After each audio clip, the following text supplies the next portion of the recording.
In this video training, I'm going to show you exactly how to get started with service accommodation and scale your business to £10,000 per month this year. And this is a full-length, in-depth service accommodation course completely for free. So here's what I'm going to show you in this video. Number one, how do you actually find those properties that no one else is going after?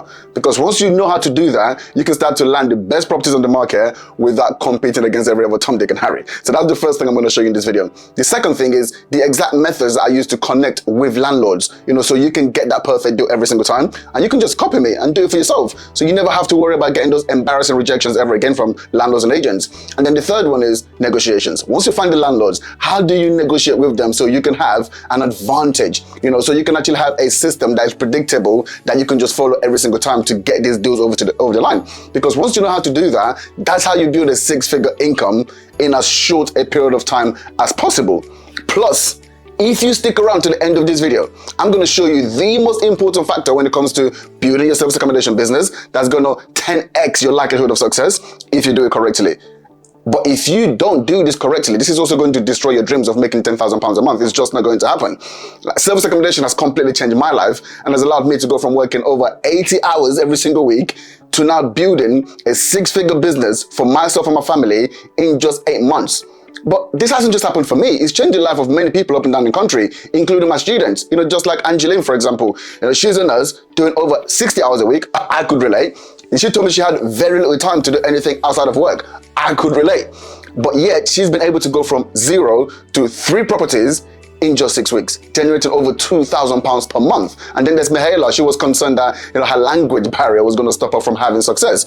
She's now got 5 units, generating over £4,000 per month, which is double her salary from her full-time job. And then there's Scovia. Scovia's gone from 0 to 8 properties in just about 7 months. She's now generating over £6,000 per month. This information in this course has the power to completely change your life. So just buckle in and get ready to learn. Now here's what I'll say to you. Just make sure, if you want to get the most out of this, make sure you get a pen and paper out right now. Take some notes, get rid of all distractions while you go through this free course so that you can get the most out of it. This is for you. I've already done it. These students I've just spoken about have already done it. This is for you. So get ready and get prepared. Now, before I get into all of this, I'm actually giving away a huge gift at the end of my next free live class. So make sure you get registered for that below. There's going to be a link below. And I do this class every single week. This is where I teach you how you can actually start and scale your service accommodation business, but I do this live and I answer all your questions live as well. And don't forget to like and subscribe. So let's get into it. Okay, so in this section, we're going to talk about what is serviced accommodation. So here's what we're going to cover in this section. We're going to cover what actually is serviced accommodation, why is it better than the other property models that are out there, and why it's the best business to start as a complete beginner. So let's get into this. So first of all, ibrahimbramah.com/newsletter. I put out important market updates every single week. So sign up to that. Just go to ibrahimbramah.com/newsletter and you can sign up to that newsletter. You can also follow me on YouTube, Instagram, and TikTok. Follow for exclusive content, and that's at Ibrahim Bramah Wealth. And then share the course. Let's spread the word and change people's lives together. And here's a pro tip for you. If you want to go through this very, very quickly, then watch the video in 2x speed. Or maybe just build yourself up. Maybe you start at 1.2 and then 1.5 and then 1.75 and then you get to 2x speed. It's actually a game changer. So little pro tip there for you. Let's go. So what actually is serviced accommodation for those of you who do not know? So service accommodation means short-term stay. So we're going to look at short-term versus long-term. That's what it is. So service accommodation means renting out your property to guests on a nightly or weekly basis instead of the traditional long-term annual rental agreement. So think of it as offering a place like a hotel where people check in and out frequently. So that's effectively what service accommodation is. You can rent out imagine being able to rent out your room for one night instead of having to sign like a 12-month, minimum term agreement. You can just do it for one night if you're only there for one night, or 2 nights. Now, typically, we're not going to get into all of that now. Typically, you wouldn't actually have just a 1 night stay. You would have a minimum of 2 night stay. That's all complex. That's what we're talking about right here. But right now, just showing you exactly what the difference is between, long-term rentals and short-term stays. Effectively, you can book for just 1 night versus long-term rentals where you go sign a longer-term contract. The guest experience. So the focus is on providing a memorable stay with more than just a room. So unlike a regular tenancy where renters handle everything themselves, you're going to offer services like cleaning, fresh linen, and also helpful information about the local area to make the guests feel at home. Just think about it like a hotel, but with more freedom. This is really why service accommodation is taking over the space, because the amount of freedom that you get. When you go to a hotel, you're spending your hard-earned money, your hard-earned cash in this place, but yeah, there's still kind of all of these restrictions that comes with it. Whereas with a service accommodation, you're offering them everything, and they get complete freedom, complete autonomy. They can come and go as they please. They can cook what they want, whenever they want. They can do whatever they want in there. So it's an incredible guest experience. And it's a fully furnished property. So your property comes fully equipped with furniture, kitchen appliances, and bathroom essentials, so that the guests can just walk in and immediately feel comfortable. It's like providing a home away from home. That's exactly the premise of service accommodation. You're able to walk in here and use everything that you would normally have in your property will be here as well. Once you've got it to that stage, you've absolutely cracked it. So, amenities and services, in addition to being fully furnished, you might offer other conveniences, so things like Wi-Fi, Netflix, or even a stocked pantry. It depends on the quality of service you want to deliver for your clients. It depends on what locations you're in, how profitable it is. You can even have a stocked pantry. The idea is to make it easy and enjoyable for your guests, much like staying in a high quality hotel. Flexibility and profit potential. Because you rent out the property short term, you can adjust nightly rates based on demand, making it potentially more profitable than long-term renting. This also gives you the flexibility to block out dates when you or your family want to use the property. It's crazy. So you can actually have a property that's making you money. You can also determine how much money you want to make in certain seasons, because, if we're talking about summer months, for example, where there's just a huge amount of traffic coming into a location, we're going to get into how to analyze a location to make sure that it's traffic coming there. So that's something else. But for right now, you've got all these people coming into this location because, it's summertime and people are traveling more. You can actually increase the rates. It's like economics, right? Supply and demand. If there is more demand than there is supply, you can actually raise the price of your supply, because people need it and people are going to get it anyway, right? So you can actually just make more money, manufacture more profits out of nowhere, by doing this. And on top of that, you get the flexibility of being able to say, actually, you know what? I've got a family member who's coming over for summer, so I'm going to block out those dates, and my family member is actually going to use that property, or we are going to go stay in that property for this period of time. Or maybe there's a show happening in London, and we want to go and stay close to the show. My property happens to be there. I'm going to block out those dates that weekend for me and my family to go there. You have complete control over the property, so the flexibility is absolutely insane. So now, why it's better than the other models? So let's get into that as well, right? So there's a higher income potential. Service accommodation typically generates significantly higher profits, when compared to traditional buy-to-lets and HMOs. It is just what it is. When you're talking about traditional buy-to-let, effectively you're buying the property. Yes, obviously you're going to get the appreciation on the property, but first you've got to put down that lump sum of money as a deposit. And then typically landlords are making, an average of £200 to £300 per month on these properties. When people are out there thinking landlords are absolutely creaming it, which still shocks me. I'm like, how can you begrudge someone for putting down tens of thousands of pounds as a deposit, and they're making like £200 to £300 profit, and people are still hating on them? But the fact remains, with service accommodation, you can make significantly more than that, because you're charging on a night per night basis. And that flexibility where you're able to actually increase prices in peak seasons as well, just completely blows this over to out of the water. Now, flexibility and adaptability again, you have greater control over your revenue, by being able to adjust pricing to seasonal demand, which is what I just touched on just then. And then there's tax benefits, something that a lot of people, even the professionals in this space, are completely unaware of. Service accommodation qualifies for several tax advantages that other property models don't. So for instance, you can claim capital allowances on the furniture, fixtures, and the equipment in your service accommodation property, reducing your taxable profit. So this means, because of the nature of the business, because it's pretty much like a hotel, it needs all of these things in there. You can't say it doesn't need this quality of furnishing, or it doesn't need, this picture on the wall. It doesn't need it. You can't say that, right? Because the better stocked the places, the higher revenue you can actually generate. So because those things are a necessity for your business, you can actually write them off as an expense, to the business as well, which gives you, a break, when it comes to taxes. It reduces your tax liability. There are so many of them more. There's so many other benefits as well when it comes to, service accommodation. There's something called, the Section 24, that you actually benefit if your property is in your own name. You can write off the interest in your mortgages. We can't go through all of that, but there are so many tax benefits that you get when using your property as a service accommodation as well, especially if you do it, in the way that I teach.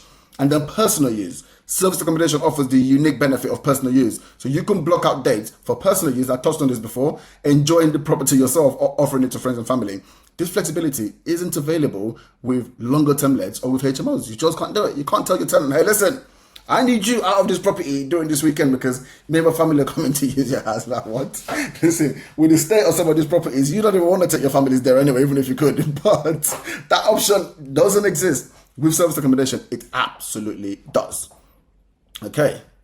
So now we're coming to why it's the best business to start as a beginner. I think you're probably starting to, put this picture together anyway, but let's break it down, right? Anyone can do it.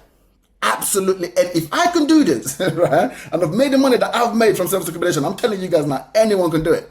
And the multi-billion-dollar companies like Airbnb and Booking.com, they've done the hard work. And all we have to do is just tap into it. Little money, poor credit, complete beginner, no problem. It's fine, right? And there is very small startup costs. So once you set up your business, you can build your business without having to invest any more money into it, especially if you do it the way that I show you to.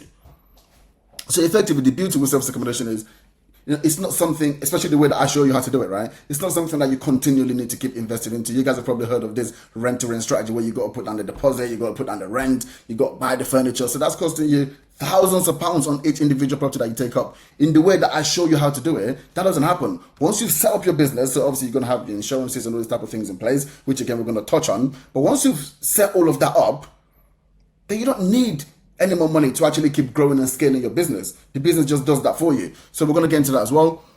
And it's very, very scalable. So you can use any type of property, which makes it very easy to grow organically. And since you don't have to invest a ton of your own money for every new property you take on, it becomes very easy to scale. This is a business that actually gets easier with time. Once you put in the work at the start, there's work to be done. Nothing good comes easy. But the good thing about this is you layer the work at the start is disproportionate. The amount of work you put in at the start to all the benefits you get on the back end is disproportionate. So just do that work and then reap all the rewards, right? And then quick revenue generation. You can start generating profits immediately.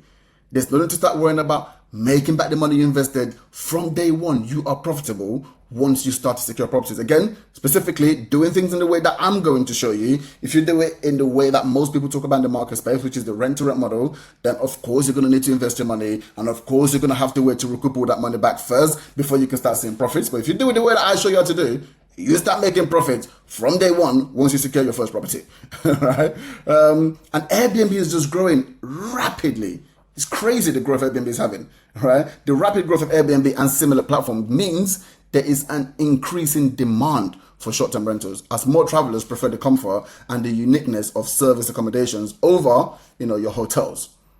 The market just continues to expand. It continues to grow. If you look at the amount of stock Airbnb has compared to all of these other hotels combined, when you're talking about like the Marriott, the Hilton, Airbnb has more listings than all of these guys combined, which is just insane when you think about, it only started yesterday, right? In relative terms, only started yesterday, and the industry continues to just go like that. So now that you understand what service accommodation is, you understand how it compares, to the other strategies out there, and you understand why it's the best business to start as a beginner. Now we're going to get into the nitty-gritty of how do you analyze a location to understand if that location is actually going to be profitable. Not every single place you can make money doing this, of course, because there has to be traffic. There has to be people who actually want to stay in your properties. You don't see hotels in every single location, do you? No, right? Because they also understand that this is based on traffic.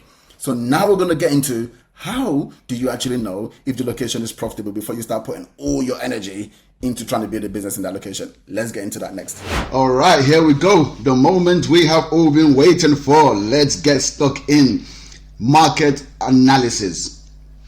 This is the most important training for you guys so far, and I'm telling you this now because what often happens when it comes to starting a service accommodation business is people want to do something that's close to them because they feel, well, I live here, so it makes sense for me to start my business in this location, and that's fine up to an extent. There's got to be a certain perimeter that you probably shouldn't go beyond, especially when you're new, because you need to be nimble. You need to be able to react if there's any situation. So you want to keep it fairly close. People normally say within an hour radius of where you live, but ultimately if that location isn't viable financially, then don't go into that market. Now you can probably find markets within an hour radius of yourself in most cities, but the point is, don't focus on proximity. Again, do what you've got to do. If you're someone in a position that you want to do something to change your financial situation, you want to change your life, you want to have more freedom, you want to have more autonomy, You can't be basing that on proximity. You base it on what I've got to do to get where I need to get to, right? So that's really where the market analysis comes in. You've got to be able to analyze the market, see what is a viable market, how much money can I make in this location before you then go into that location. And that's the beauty about what we do. We don't need to make guesses. And this is one of the key points of separation when we're speaking to landlords, because this is a really, really important thing to stress, which is we can pre-analyze a location. So we don't need to make this a guesswork. We can give you a rough idea of what your property can generate in your given location before we even start working with you. So that way you're able to plan, for the future.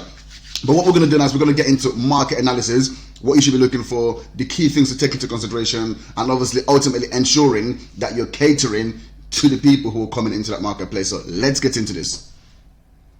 So here's what we're going to be covering in this section. Obviously, the first one is location. When it comes to property, when it comes to real estate, as the Americans would say, it's all about location, right? The next thing we're going to be looking at how to analyze is the property itself. What's the property like? What types of properties are people, using in this location? What type of property appeals more to the type of traffic that's coming to the location? That's something else we're going to look at. And then we're also going to be looking at the competitive analysis. What's happening in that location already? What are people doing? These are people who I'm going to be competing with. Let's have a look at them. Let's analyze them, see what they're doing, and see what we're able to improve on as well. So, as usual, join the newsletter, ibrahimbrahma.com/newsletter for important market updates every single week, around property, around service accommodation. Every single week we have, incredible information going up. Follow me on Instagram, Facebook. Okay, let's edit that bit out. Follow me on my social media, that's YouTube, Instagram, and TikTok, for exclusive content. That is at Ibrahim Brahma Wealth. Share the course, let's spread the word and change people's lives together. And attention, you know what's coming. This is the most important video in the entire course right now. So make sure you pay attention, you watch the entire video, don't skip, don't fast forward. And here's a pro tip. Maybe right now you are already a pro. You're watching it at 2x speed, that's brilliant. But you can watch the video at 2x speed, or you can watch it at 1.25, 1.5, 1.75 to speed up, how much time it takes you to get through the video. All right, let's get into this. So location. I'm sure you guys have heard about this before. If you're someone that's new into property, new to the real estate space, it's a buzzword that people say. It doesn't really matter what strategy you're using in property. The key thing is always going to be location. That's something that people always focus on with property. So let's talk about buying a house, for example. If you're a family and you're thinking about buying a property, you're going to be looking at certain things. You're going to be looking at the location of the property. What type of schools are there? What type of transportation is there? Is it going to be easy for us to get around based on where that property is? What are the type of things that are close to there? Are there good libraries? Are there good shopping centers? Is there going to be good places for me to take my kids? Are there good what's the word I'm looking for? These things where you take your kids, activities for children and things of that nature.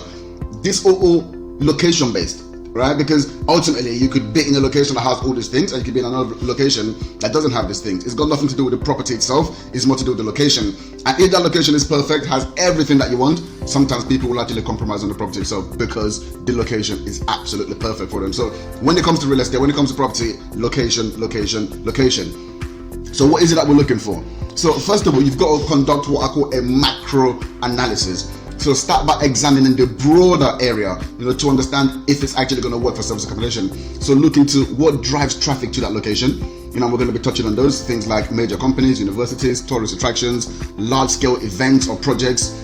Assess the economic health of the area by looking at economic development plans and investment in infrastructure. Indicators of strong demand include the presence of major businesses, ongoing urban development projects, and popular holiday destinations. There's a lot of things that I've touched on here, which we're going to be breaking down at a later stage. But you want to be looking at all of this on a macro level. So you want to say, okay, I'm looking at this location on a macro level, so the whole area, and I'm saying, what's going to be driving people into this area? What's the reason that people are going to be coming into this area, if any? Obviously, if there isn't really anything that's going to drive people to that area, then you have to be conscious, and probably the area is not going to work. It's not going to work. But if you're looking at, this area's got, it's got massive companies there. The likelihood is this companies has got contractors, that are going to be coming over there, whether it's a 1 month contract, 2 month contract, 3 month contract. There's going to be something that's attracting people. Universities, again, whether you've got, family members coming to see their kids over the weekend, or you've got, You've got teachers, you've got lecturers who are coming over for a short period of time to teach something specific in those locations. Tourist attractions, people are coming there for very, very specific reason because you've got tourist attractions in those areas. You've got large scale events, naturally going to drive traffic, or you've got large scale projects, which are going to be driving traffic for a potentially long period of time. If that project is a 1-year project, 2-year project, 3-year project, 4-year project, is going to be driving people consistently to that location for the duration of that project. So you got to be looking at things like this, talking about economic development plans. What are the plans for this particular area?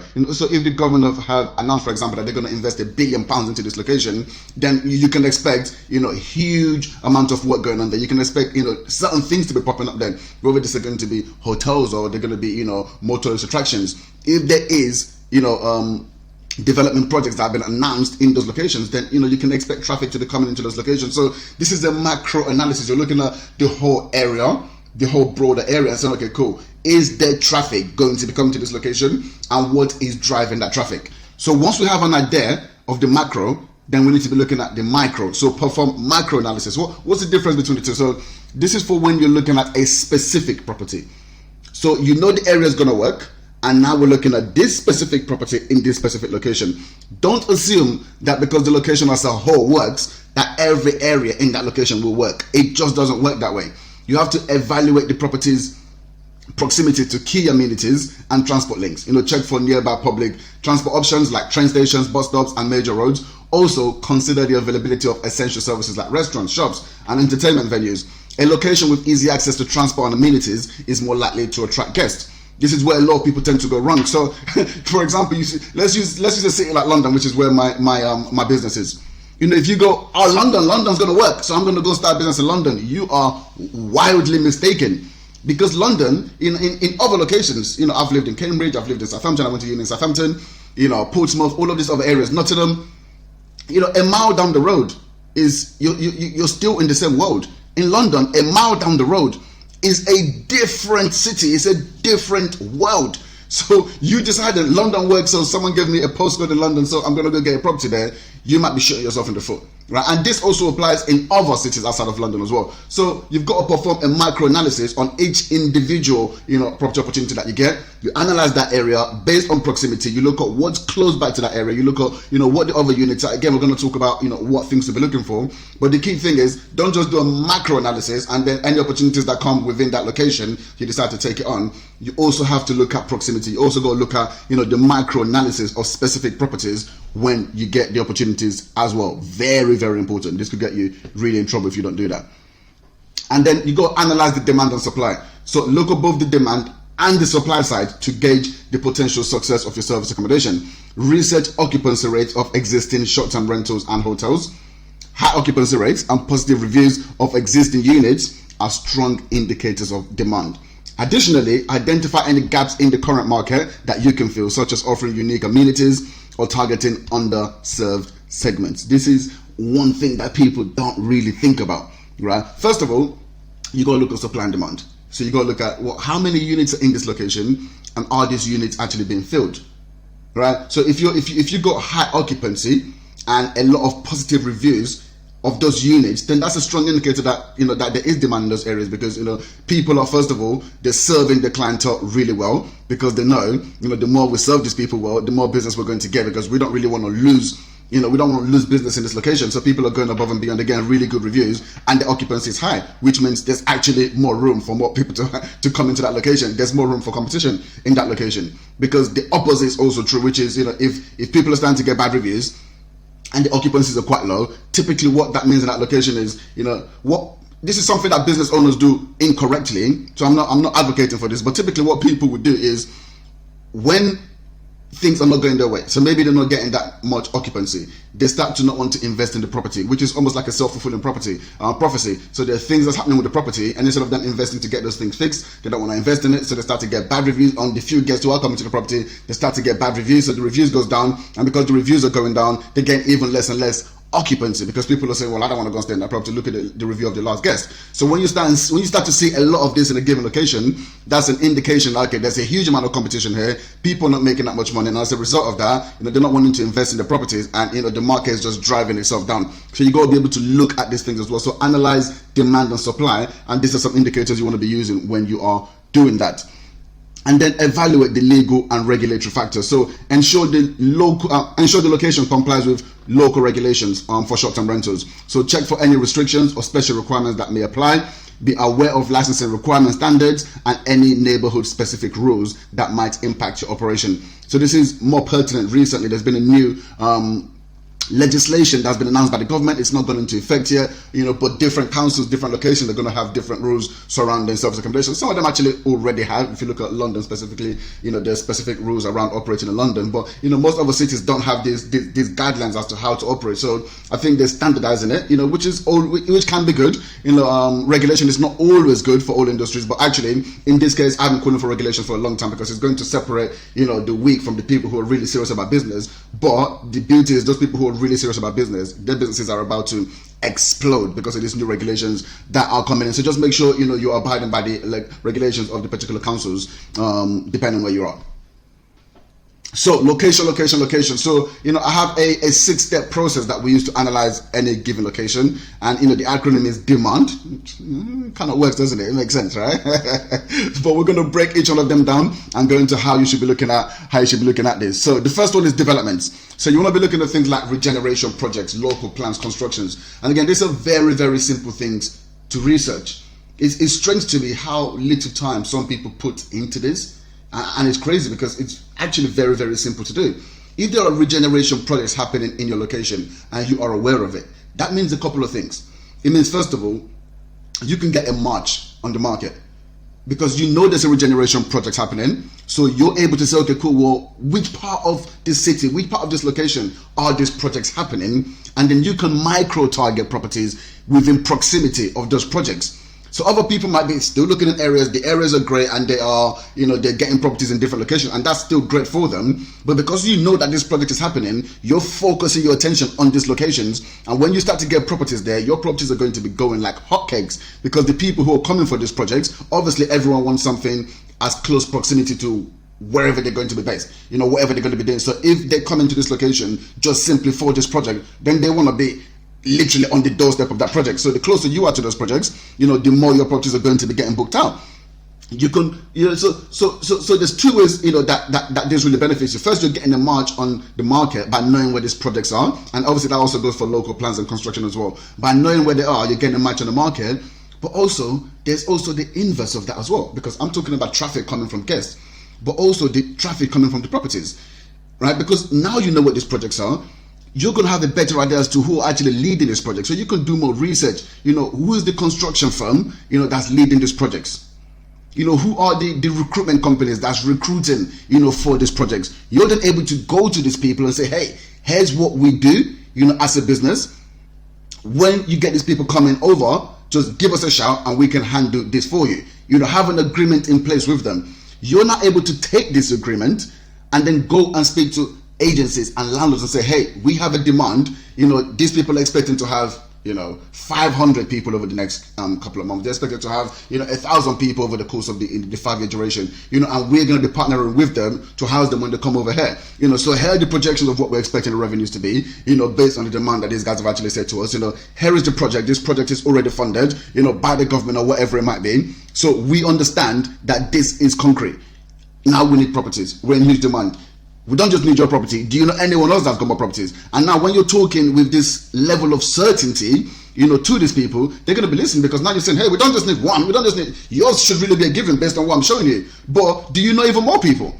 And when you're speaking to agents and you're speaking to them with this certainty, now there are obviously ways that we're going to discuss as to, how you can get agents on board where, you effectively become an extension of their business and you guys are partnering together. Again, they're going to be super excited because now they can say, well, I can work with this. I can take this to our landlords and take this to our clients and say, hey, this is the reason why you should be partnering with this company, or should be partnering with us on our new, partnership with this service accommodation business, right? So, and all of that is just from simple research that no one else is doing. So just figure out what the regeneration projects are, what the local plans are, and what the construction plans in that area, and then, you take it from there.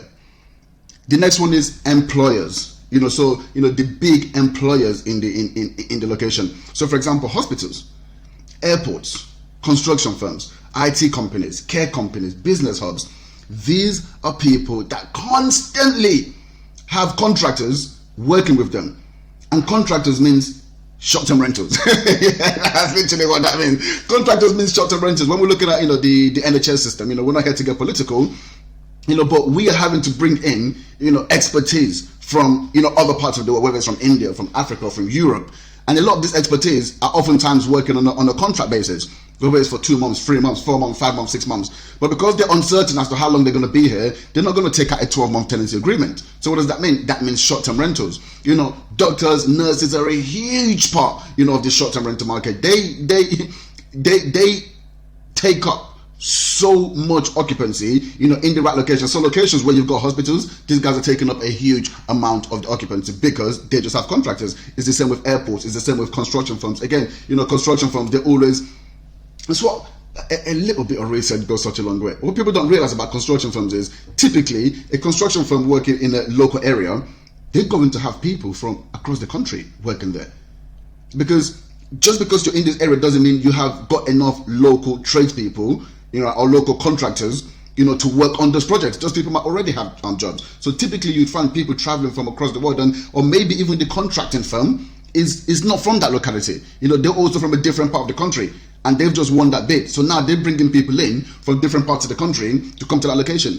They don't have units. They're not going to take out a 12-month tenancy. They could be there for 2 months, 3 months, 6 months, 12 months. In fact, some construction firms are working on a week-to-week basis. Now, they might be there every single week for the next 12 months, but they don't know that. So they're not going to take out 12-month tenancy. But also, this is priced into the contract. So if they're typically coming from outside, when they're making the tenders to the construction companies, the accommodation fee is priced in. So for them, they already have a budget, for Airbnbs. So this is just easy business. Once you get these guys in, it's easy business all day, every day. They were going to be using you. IT companies, the same thing. Again, they typically have contractors working on a short-term basis, 2 months, 3 months, and they might, come from India, come from, all these different parts of the world, from Europe, from Africa, and they're also going to be doing, 2 months, 3 months short-term contracts. Once they finish that project, then they're going to go back. Again, exactly the same thing. Care companies, they're always sending people to different parts of the country. So whenever those people are in those parts of the countries, they need somewhere to stay on a short-term basis. And business hubs, again, you got people traveling from all over the place. So once you understand these employers and you say, okay, well, we've got, these hospitals close by, we've got these airports close by, there's these huge construction firms because they've got these construction projects going on. These IT companies, same thing. You can actually go to these people to get onto the list as a preferred service. So preferred service means if we ever need, someone to use for short-term rental, you're on our list. You're going to be the first person that we send, the email blast to everyone. Or if we've got someone who's coming over here, we're just going to say, hey, reach out to this company. They offer short-term rental, see if they can accommodate you. That in itself could just transform your business. Again, that's something that you're able to now take, to the landlords, to the agents and say, hey, we have, we are a preferred supplier. Imagine going that, we're a preferred supplier of this, major hospital in your given location. That's something that's going to prick the attention of the agents, right? So that's the employers. Major hotels. Look for other hotels in the area. This is a massive indicator because guess what? These hotels, multinational, international companies, these are conglomerates. Here's what conglomerates don't like to do: waste money. And for it, we're renting properties or maybe buying the property, or we're actually just managing the property for the landlords. These guys are spending hundreds of thousands of pounds, in some cases millions of pounds, on each hotel development, which has got hundreds of rooms. They are not going to take the risk of that location not being viable. They're not just moving into the location on a whim and a prayer. They've done this research, this development research. We're talking about this employers research. They have spent tens of thousands of pounds into that research already. They've got the best research teams, money combined, and they have decided it's worth us investing millions of pounds to take our hotel to this location. That is one of the biggest indicators. It's almost as if you see one of these hotels there, just get the unit. Right? It's one of those ones. Now look, I would never say that. I would say you still need to do your research, even if it's just for the fact of, so at least you understand what type of traffic is coming to that location. So you might know that it's viable, but what type of traffic is it that's coming to that location? Because then you're able to cater your property to that type of traffic, to make that type of people more comfortable and give them what they need. Because a location that's catering to contractors is very different from a location that's catering to business professionals, or to families. Very, very three different markets. So you've still got to do your research. Never be lazy in research. That's what I always say. Never, ever, ever be lazy in research. But seeing major hotels, there is a massive indicator that there's money to be made. Okay. The next one, amenities. So things like your retail outlets, transport links, restaurants and bars, tourist attractions. Again, these places are normally, they're normally going to be in the hub of any given location. They're going to be in the heart of any given location. They do two things. They might not necessarily be an indicator that there is traffic in that location, but they tend to themselves bring traffic to a given location. So retail outlets, you can have a retail outlet in the middle of nowhere, right? But if that retail outlet is popping, then people are going to travel to that location anyway. Right, same as restaurants and bars. Not so much restaurants and bars. I mean, they're typically going to be, where people are in a buzzing location. But tourist attractions, again, you can have tourist attractions in the middle of nowhere. Look at Thorpe Park, in the middle of nowhere. But people are going to travel to go to that location because that is the attraction. This is what we are coming to see. So they might not necessarily, be the fact that there's traffic here. That's why these things are here. But these things themselves, attract the traffic. But if you look at things like transport links, people want ease of movement. If you're going to a given location, you want ease of movement. You don't want to be having to walk for 30, 40 minutes before you can get a bus or before you can get a train. You want to get something right on your doorstep. So if there are good transportation links, again, that shows this could be a good location, as long as some of the other things are also there as well. As long as you can see that, okay, we've got projects, we've got something that's driving this market, we've got something that people are coming to this location for, like the tourist attractions. And also you want it to be, close to things like restaurants and bars, because again, if you're going to a location, you want ease, you want to be able to just, go downstairs and, have a nice meal or whatever it might be, depending on what is driving, again, the traffic to that location. But what you're doing is, once you're collating all of this information, you start to paint a picture, of what is really going to work in this location. So that's what all of these things are doing. So they're not in isolation, they're all working together for you to get a really good picture of what is driving traffic in this location, so you can cater your property to that. And then the numbers, the real hardcore numbers. So there's two ways to look at this. First, you've got the rental prices in that location. So what are properties renting for? If you don't know what properties are renting for, then how do you know that it's going to be viable? Because for the landlord, they want to ensure that they're making more money than if they were renting the property out normally. Now, don't mistake that is the only intention and the only motivation for the landlord. That's where people get mistaken sometimes. Don't mistake that. Sometimes it could just be the fact that I want control of my property. I want to ensure, even if I'm making the same or making a little bit less, I just want to ensure that I've still got control. If I've got family coming around, I want my family to be able to stay there. Or I just don't really want, people booking up my property for the next, 12 months. And, if I decide I want to sell it or whatever it might be, I might not have that flexibility.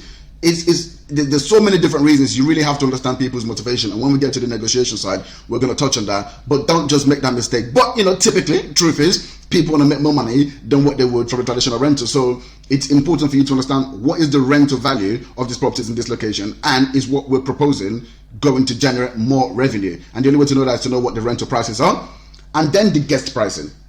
So what are we able to charge on a night per night basis? Now, what I'm going to do when we finish this module is we're going to cut in an analysis where I'll actually going through all of this, with my students, going, onto the platforms like Airbnb, Booking.com, using different softwares to show you how you analyze a location to understand what the actual nightly rates are, understand what the occupancy rates are in a given location. So that's going to come in after this. But you've got to understand these numbers, because if you don't know what the guest pricing is per night, and you don't understand the occupancy, then how do you know how much money you're able to make? And how do you know that the amount of money you're able to make is going to make it a viable proposition? So you need to understand the economics of that area, the actual numbers for that given location. You need to understand it. So how do we do that? By doing a demand stress test. Okay, so the demand stress test is by real-time demand from paying guests. So that is by going onto these platforms, like your Airbnb, like the Booking.com, who they pretty much propagate, most of the information, because most people will be going through those platforms to book, your service accommodation unit. So they have all of the data. And the good thing is they make that data visible to us. So we're able to go into a certain location, look at a property in that location, and see what the calendar looks like. See, how many nights they've got booked out, how many nights they've got left available, and how much they're actually charging per night. And once we have that information, so forget everything else we've done. Not forget everything else we've done. Everything else we've done is really crucial.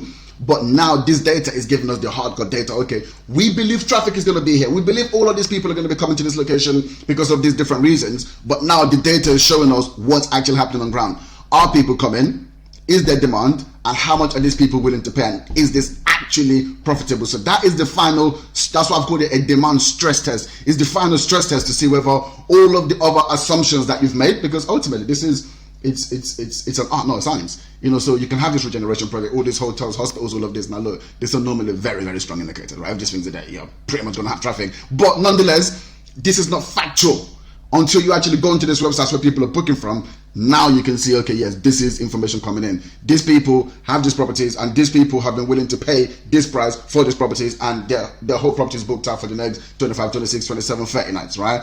That is the real test that you're looking for there. So that's how you figure out a location and understand whether there's demand in that location, both on the macro level and also on the micro level. So now what we're going to do is we're going to look at the actual properties themselves. So analyzing the property, because again, property is not just property, it's not just property. You have to understand what type of property in this location is going to drive the most amount of revenue. All right, so now we're going to get into all of that. So again, you have to do a macro analysis. So understanding popular property sizes. So begin by researching the most popular property types and the sizes in the location, considering the type of traffic that the area attracts. So for instance, if the area is popular among business travelers, smaller apartments or studio flats might be in higher demand. Conversely, tourist hotspots or contractor-driven markets might favor larger properties that can accommodate families or groups. Analyzing data from your location analysis and listing platforms can help identify these trends. You've got to understand that. So if an area is being driven by the business travel, let's say they've got all of these, they've got these business hubs, they've got these massive employers, and it's normally one person or two people. When I'm talking about a contractor coming to the area, that's just one person. Right. So when I say contractors, it depends on the sector. If you're talking about the IT sector or the medical sector, then typically one person. If you're talking about contractors within the construction firm, then typically it would be a group of people staying in that property. So if you're just talking about the business travelers, then you having a 3-bedroom, it's not really attracting those people, because you're going to have to charge accordingly, because guess what? Your rent is going to be higher for the 3-bedroom. So that means your nightly rate is going to also need to be higher to accommodate all of those expenses. If you're doing rent to rent, if you're doing management, you need to make sure the landlord is making more money.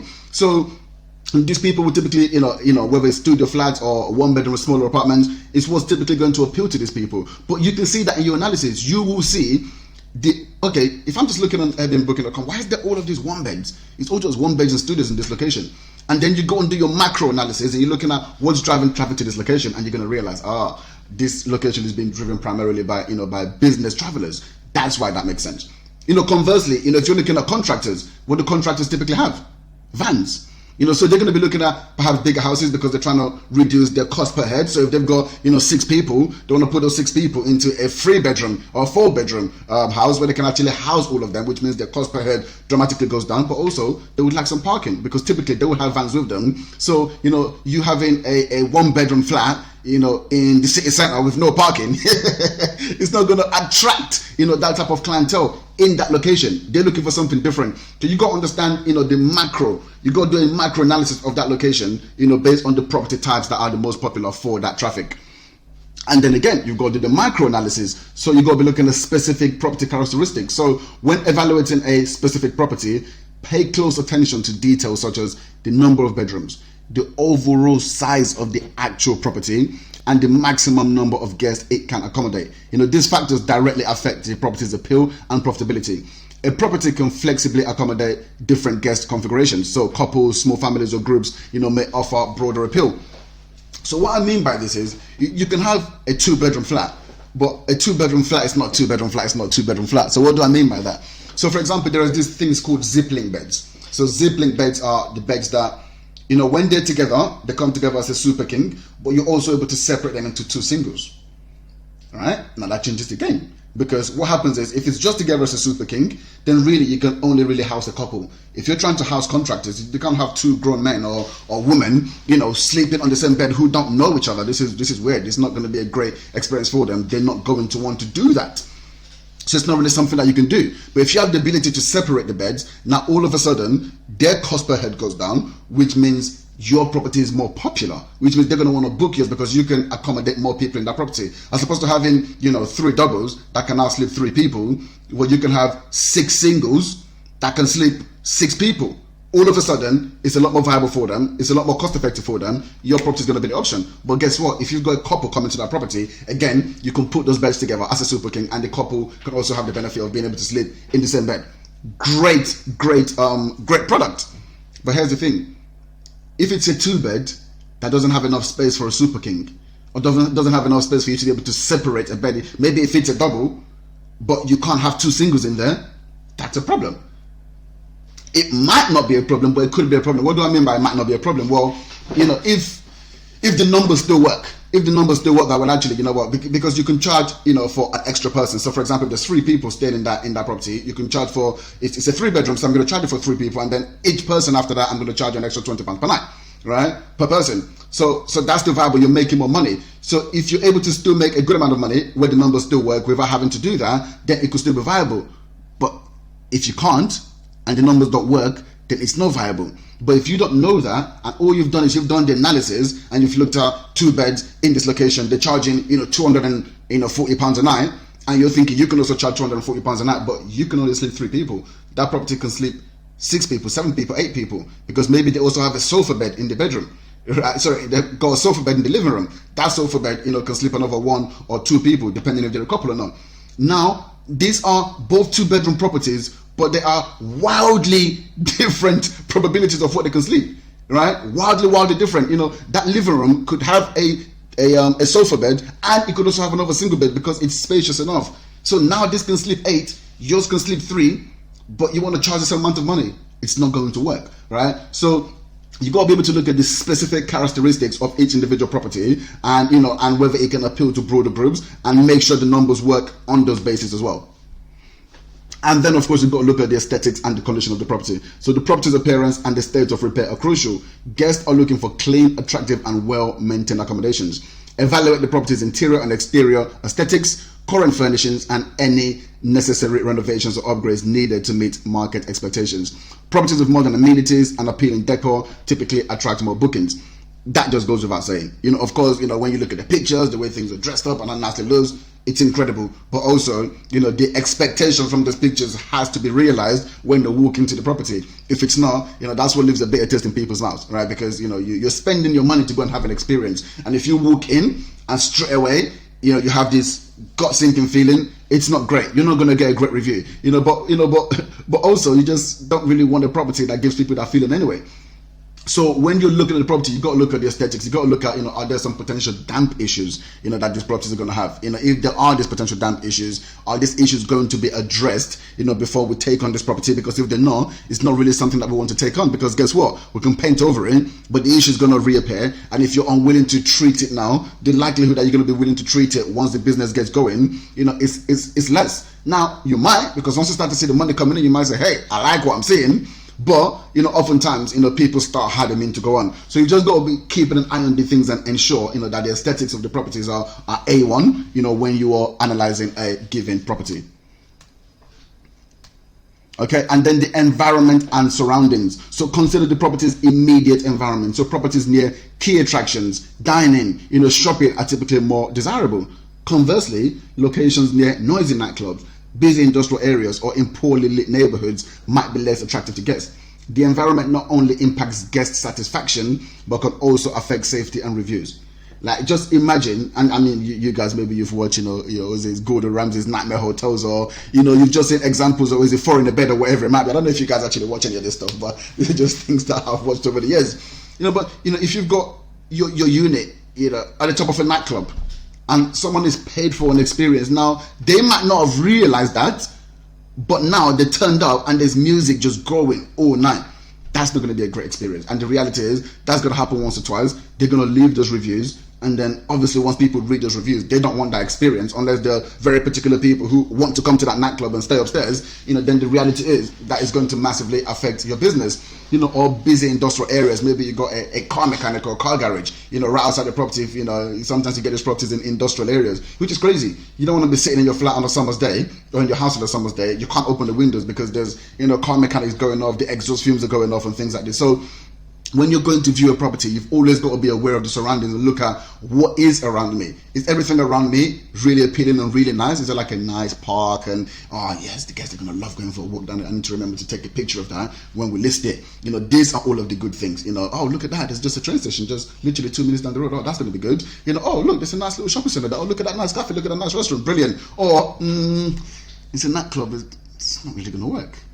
This is It's a car mechanic right out there. I'm not. No, this is how's this gonna work? Once the first guest leaves a review, this is dead in the water. So you've got to be hyper alert with this. And I would say so more so when you're starting off, because when you're starting off, you're just excited to get a property over the line. That and it's normally those properties that has all of these issues that the landlord's going to be more willing to do this, right? Because the professionals are saying, no, we're not going to take this. But that is a double-edged sword, because sometimes you have to get in the door. There are certain things I wouldn't compromise though. For example, like the whole nightclub thing, the car mechanic, and little things like that is going to cause an issue. If it's just in a neighborhood where there's going to be problems, there's dirt everywhere, you can see rubbish bins on the floor, or you can feel I mentioned about poorly lit neighborhoods where the guests might feel unsafe. Those things you just can't compromise on. But what you can compromise on is, for example, you go into the property and the property is not that well done, because that can be fixed. It might take a little bit more work. So this is more if you're doing the rent to rent. It might take a little bit more work, or even if you're doing management, but the landlord doesn't want to get involved in all that, but they're willing to make the investment. You say, okay, you know what? I'm just going to project manage this, because ultimately, once we get it all done, we can really make great money from this property because it's in a great location. So there are times where you would take on properties that perhaps other people won't, just because they don't need to be doing all of that work. So that gets your foot in the door. But there are also things that you just can't compromise on, like the environment and the surroundings.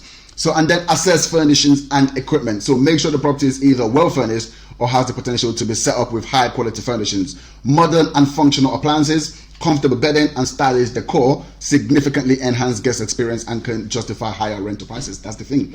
The look and appeal of a property can actually allow you to charge more, because these things are going to equal better reviews, and the better reviews you have, someone will be willing. They're looking at two properties in the same location. They can both house the families comfortably, but they're looking at this one, look at the quality of this decor. Look, oh, that looks really comfortable. That looks really nice. I would love to stay in a place like that.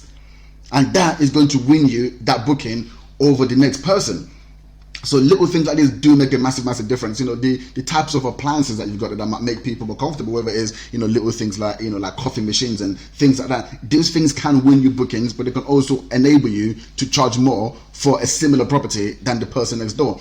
And this is also something you've really got to consider when you're doing your analysis, when you're trying to figure out, how much should I be pricing my property at. If you're looking at a real high spec property and they're pricing at this, and the property that you viewed it's a good property, but the landlord might not be willing to spec it at the same level, or you're not yet certain, then you've got to have different brackets of what the property can actually can pick up every night. Or maybe it's not even just about the furnishings. Maybe it's just the layout, the size of this property is just much, but this property looks swanky, it's on the top floor, it's got this incredible views. Don't do the analysis based on the same price. You guys are not on the same level. You can still make good money with this property, but these guys are just going to make more just because of the location of the property or the look and feel of the property. But that's fine, because they're probably also having to pay higher rent and everything else for that property, or higher mortgage, whatever it might be. So don't compare it to that. Compare like for like properties, and if there isn't like for like properties, then adjust for that inflation. Adjust for the difference that you can see between the two properties, and say, okay, cool. Well, we're probably going to price it here because people are going to be more attracted to these types of properties in this location anyway. And there could be a whole bunch of properties at this level in those locations, but it doesn't mean this property is also not going to work, because people will say, okay, well, this is really high spec. It's great. I'd love to live there, but actually for this price, you know what, we don't actually need all that stuff. For this price, we're just going to go stay at this property. The location is the key thing. As long as the location works and the property is not a asshole, right, then it should be fine anyway. But you obviously have to accommodate and adjust for all of these things. Okay, so now the competitive analysis, which we've basically just kind of touched on there. Competitive analysis. It's really important because there's already people in this market space. Well, there might be. If there isn't, then it makes your job a little bit harder. But there's already people, you can already see what they're doing. So you've actually got a competitive advantage. That's the thing, that when people are new, they tend to think, oh, it's more difficult, these people are more experienced than me, they're already doing this. No, you've got a huge competitive advantage, because you come into a location, you can see what people are doing, and it's a lot easier for you to be nimble, for you to make adjustments coming in, than it is for someone who's already established to make those adjustments, right? So you can actually come in and take a huge share of the market just because you've been able to, have a look at what people are doing, and you can directly compete against them. Okay, so local competition and market saturation. That's the first thing you go look at. So look at the local competition. How many similar properties are available? What are the features and how often are they booked? Because understanding what your competitor offers can help you position your property more effectively. So this also includes assessing the saturation of the market. Too many similar properties could obviously drive down prices and the occupancy rates as well. So just look at what the market's doing. How many similar properties are available? And this can go two ways. It can mean, well, you know what, this is already working, so I'm just going to do exactly the same thing as them, because there's all of these similar property sizes, similar property types, but they're all getting booked out, so I'm going to do exactly the same as them. Or you can look at, well, actually, you know what, all these properties are not being booked, but that's because they don't appeal to the target market. There's 1 or 2 examples here of 2 and 3 bedrooms, and those ones are booked out. And when I've looked at my macro analysis, I've seen that there's this new development project that's happening in this location. Maybe they're unaware of it, but this is being driven by a contractor market now. It wasn't a year ago, but this is a new project. So the people who are coming here now are looking, for bigger size properties. So that's what I'm going to be looking at.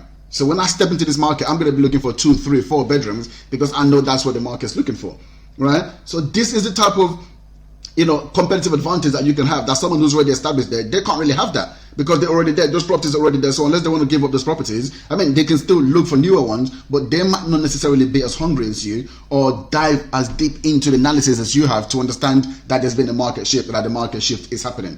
So that's the first thing you go to look at: local competition and look at the market saturation as well. And then the pricing strategies, how they price their accommodation and what discounts or promotions they offer. So just having a look at that allows you to know what you need to do as well. This is how people are pricing. People are paying those prices. Some people who are charging above this, they have less of occupancy, but even with less of occupancy, they're still making this amount of money. So maybe it's worth, having my prices that high. And even if I've got the occupancy, maybe for those particular days, I can then reduce the prices. I can be more dynamic with my promotions to ensure that I'm making, I'm making more money. So there's different things that I'm able to do. Or you just say, well, you know what, this is the price that works for the market. I'm going to stick to this price. I'm going to have a higher occupancy and make the money without having to, to stress on a day per day, having to run all of these promotions to ensure that the other days are booked, or whatever it might be. But just being able to see what other people are doing allows you to understand what's the best way for you to go about pricing your properties as well. Guest experiences, very, very important. This is something that the major companies do very well, right? So you go review guest ratings and feedback on platforms like Airbnb, Booking.com, or TripAdvisor to gauge the guest satisfaction levels and common complaints. Why are you doing this? First of all, look at what other people are doing. Look at the types of properties that people have and the types of reviews those people are getting. So if people have the properties in a certain way and they're getting really, really good reviews, then this is what the market wants. This is what the market wants and the market demands. But also, what are the common complaints that people are making? Again, this is the competitive advantage that you have. You're coming in, you're able to look at the data, a bigger data set, all of these reviews from all of these different listings, and you can say, okay, well, there's a common thing that people keep asking in this location and none of these guys have. Well, I'm going to make sure that I've got that in my property, and I'm going to make sure it is big, loud, and bold in my listing, so people know, oh, this is the property I'm booking in this location, right? But you only know that from taking the time to actually look at the reviews, of other properties and what the common complaints are, or a common thread that's going across all these reviews, and ensure that you either remove that from your property you're listing, or you include that in a big way from your property or your listing. So services and amenities. So again, compare what services and amenities they offer, such as free Wi-Fi, breakfast, cleaning services, or unique experiences. Breakfast is not something that you typically find with an Airbnb, because again, people are able to cook their own food and stuff like that. But if a given location, everyone is offering breakfast, then that's probably what the market's looking for. Because again, if you're the only one not offering breakfast, then what people are just more likely to go to the ones who are offering, the breakfast. So just look at little things like that. So breakfast is a bit of an anomaly one, but it is one that it's just a big example of something that everyone could be doing, and if you're not doing it, you could potentially lose out. But just look at what the market's doing. If all of the properties in this location, they all have an office space, a desk space, well, just make sure you've got one, because that's probably an indicator that there's business travelers coming to that location. These guys already know this, and that's why they've all got those those business desks in there. If all of them have coffee machines, just ensure that you've got coffee machine as well, because these are the things that obviously the guests in that location are looking for, these listings. And if all the other ones have the office desks, they've got the coffee machines, because this is what's appealing to that target market. If you don't have that, well, the likelihood of them coming to you is less. They're probably just going to go to other people. Conversely, you can have a look and say, okay, well, what did all of these people not have? What are they not offering that I could offer that's going to give me a competitive advantage? Again, have a look at that and then include that into your listing and into your property. And then the marketing approaches. So observe how they market themselves through their websites, their social media presence, and advertising. Note their messaging and the imagery used. So very, very key. You can have a look at these properties, and then you can go and check out their own individual website, check out the social media presence, look at what are these people doing. These are successful businesses in this space. What are they doing to actually drive traffic to their property? Why are they getting more bookings than the average property? What is it that they're doing? And just really take time to analyze that. Again, when you're starting off, this is what you've got. You've got the time. This is the competitive advantage. They're already out there. They can't hide the information. You can see exactly what they're doing, and you can just ensure that you're doing the same thing, so you could also attract, the type and the level of guests that they're doing as well. This is basically a cheat code, but people try to avoid this stuff because it's work. But those people who focus on this and do this are the ones that are going to get the biggest results. And then just regular updates and tracking. Competitive analysis is not a one-time task, but it's an ongoing process. So regularly update your findings to stay ahead of market changes and new competitors. Tracking competitor movements and market shifts continuously allows you to adjust your strategies in real time, maintaining competitiveness. So basically what I've been telling you all this time is these people are less competitive because they're now complacent, because now they're already in the market. It's more difficult for them to maneuver. But then when you get into the market and you become established, don't be that guy, right? Don't be that lady. You come in there and continually keep doing the analysis, keep looking at market trends, keep looking at what's happening. Are there any changes? Is there any shift I need to do? Is there some new services that all these new and hungry newbies are doing and that maybe I'm not doing, that I need to include, into my product suite to ensure, that I'm still getting a huge part of the market share. So don't fall for the same tricks, that you're using to come into a marketplace and take market share. Just make sure that you're always continually staying on top of what's happening in that market space, because that's how you're going to continue, to keep your market share. Otherwise, your market share will just get eaten into. So, as a summary for this one, I'll be super excited about this one, because I love this, because this is the foundation for your whole business. You get this wrong, and the whole business could crumble before you even start. So you've got to understand that location, understand the types of properties that work there, understand what the competition is doing there for you to really, really excel. But once you get this right, everything else is plain sailing. So what's the summary? So location. Just make sure, before we move forward, you've done a thorough analysis on the macro and the micro viability of the location. Now, in terms of the micro, it might not be something that you're doing at the start, because maybe you're not getting opportunities yet, because you're literally just starting to understand how to analyze. But what you can do is just go into Rightmove or Zoopla and just look for a property and just analyze that property. It doesn't have to be a deal that you're actually working on. This is just more about honing in the skills, about building the muscle and understanding how the analysis is going to work. So just pick a property, a random property, and do the analysis. And do obviously the same for the location as well. Do a macro analysis of a location, and then also do, look at different postcodes within that location and just do the micro analysis of those locations as well. And then the same for the property. What types of properties are the most popular in your location, right? And look at what the supply looks like. So, okay, cool. What are people looking at when they come here? They're looking for, are they looking mainly at 1 beds, 2 beds, 3 beds? And then you go on to sites like Zoopla, Rightmove, and then look at, okay, cool, well, how many of these types of properties are actually available on the market? Is there a shortage of these properties on the market? Which, again, it can be good or bad. It's bad because you want as many as possible, so you get to take the market share. But if there isn't that many, then at least everyone that I get on, is going to be hot, is going to be flying out, because this is what people are looking for. But again, you can use that data when you're approaching agents and landlords and say, I'm telling you now, if we get this type of property, they're flying out. So just make sure you've got that actual data, because it's going to help you later on when it comes to trying to secure deals. And then the competitor analysis, see what your competitors are doing and what you can do to get advantage. So just create your spreadsheet, have a look at what they're doing, and just pinpoint some main things. What services are they offering? What are the different the common things that you're seeing in the listings that the really good ones are putting in the listings that maybe the other ones are not putting in. Write down these things to ensure that you're going to include them in your listing. So just look at what everyone is doing, look at what they're doing good, what they're doing badly, look at the reviews from guests, what are the common things that the guests are saying, what are the common problems they can see, and ensure that you don't have those problems, and all of the good things that they like, ensure that you have those in your properties as well.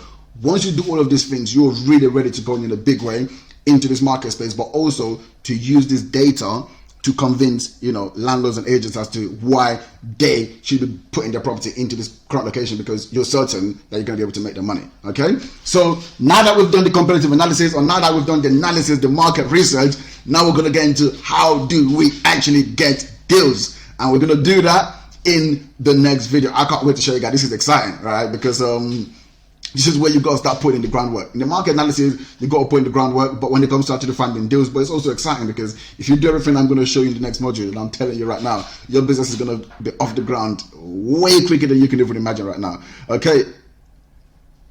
So if we knew what we're doing, it wouldn't be called research. That's Albert Einstein. So let's not be cocky with this research thing, because we don't know what we're doing. We haven't got a clue. If we knew what we're doing, it would not be called research. We would not need to do the research. So when you're doing it, basically means do it with an open mind. Don't do it, with an ego. Do it like, I have absolutely no clue at all, and I'm going into this to get as much information as possible, and make sure you're being a good student and writing everything down, because it can only benefit you in the end anyway. So that's it for this section. The next section is going to be deal sourcing, which is how to actually find the deals, and I will see you all on the next video.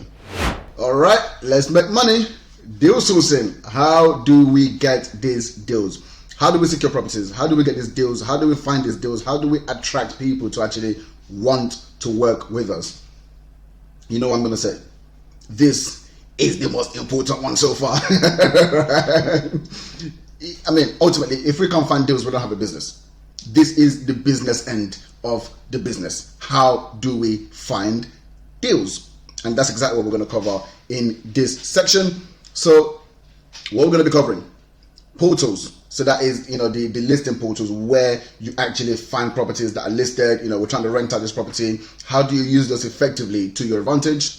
And then we've got professionals. What do I mean by professionals? That shall be reviewed soon. But but there are professionals, that are already targeting the people that you want to be targeting anyway. So it just makes sense to tap into their network, announce, speak to absolutely everybody that you know, and let them know what you are doing.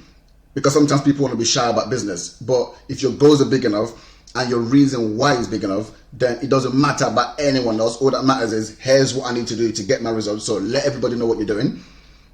Networking, network. I truly believe that networking is the lifeblood of any business.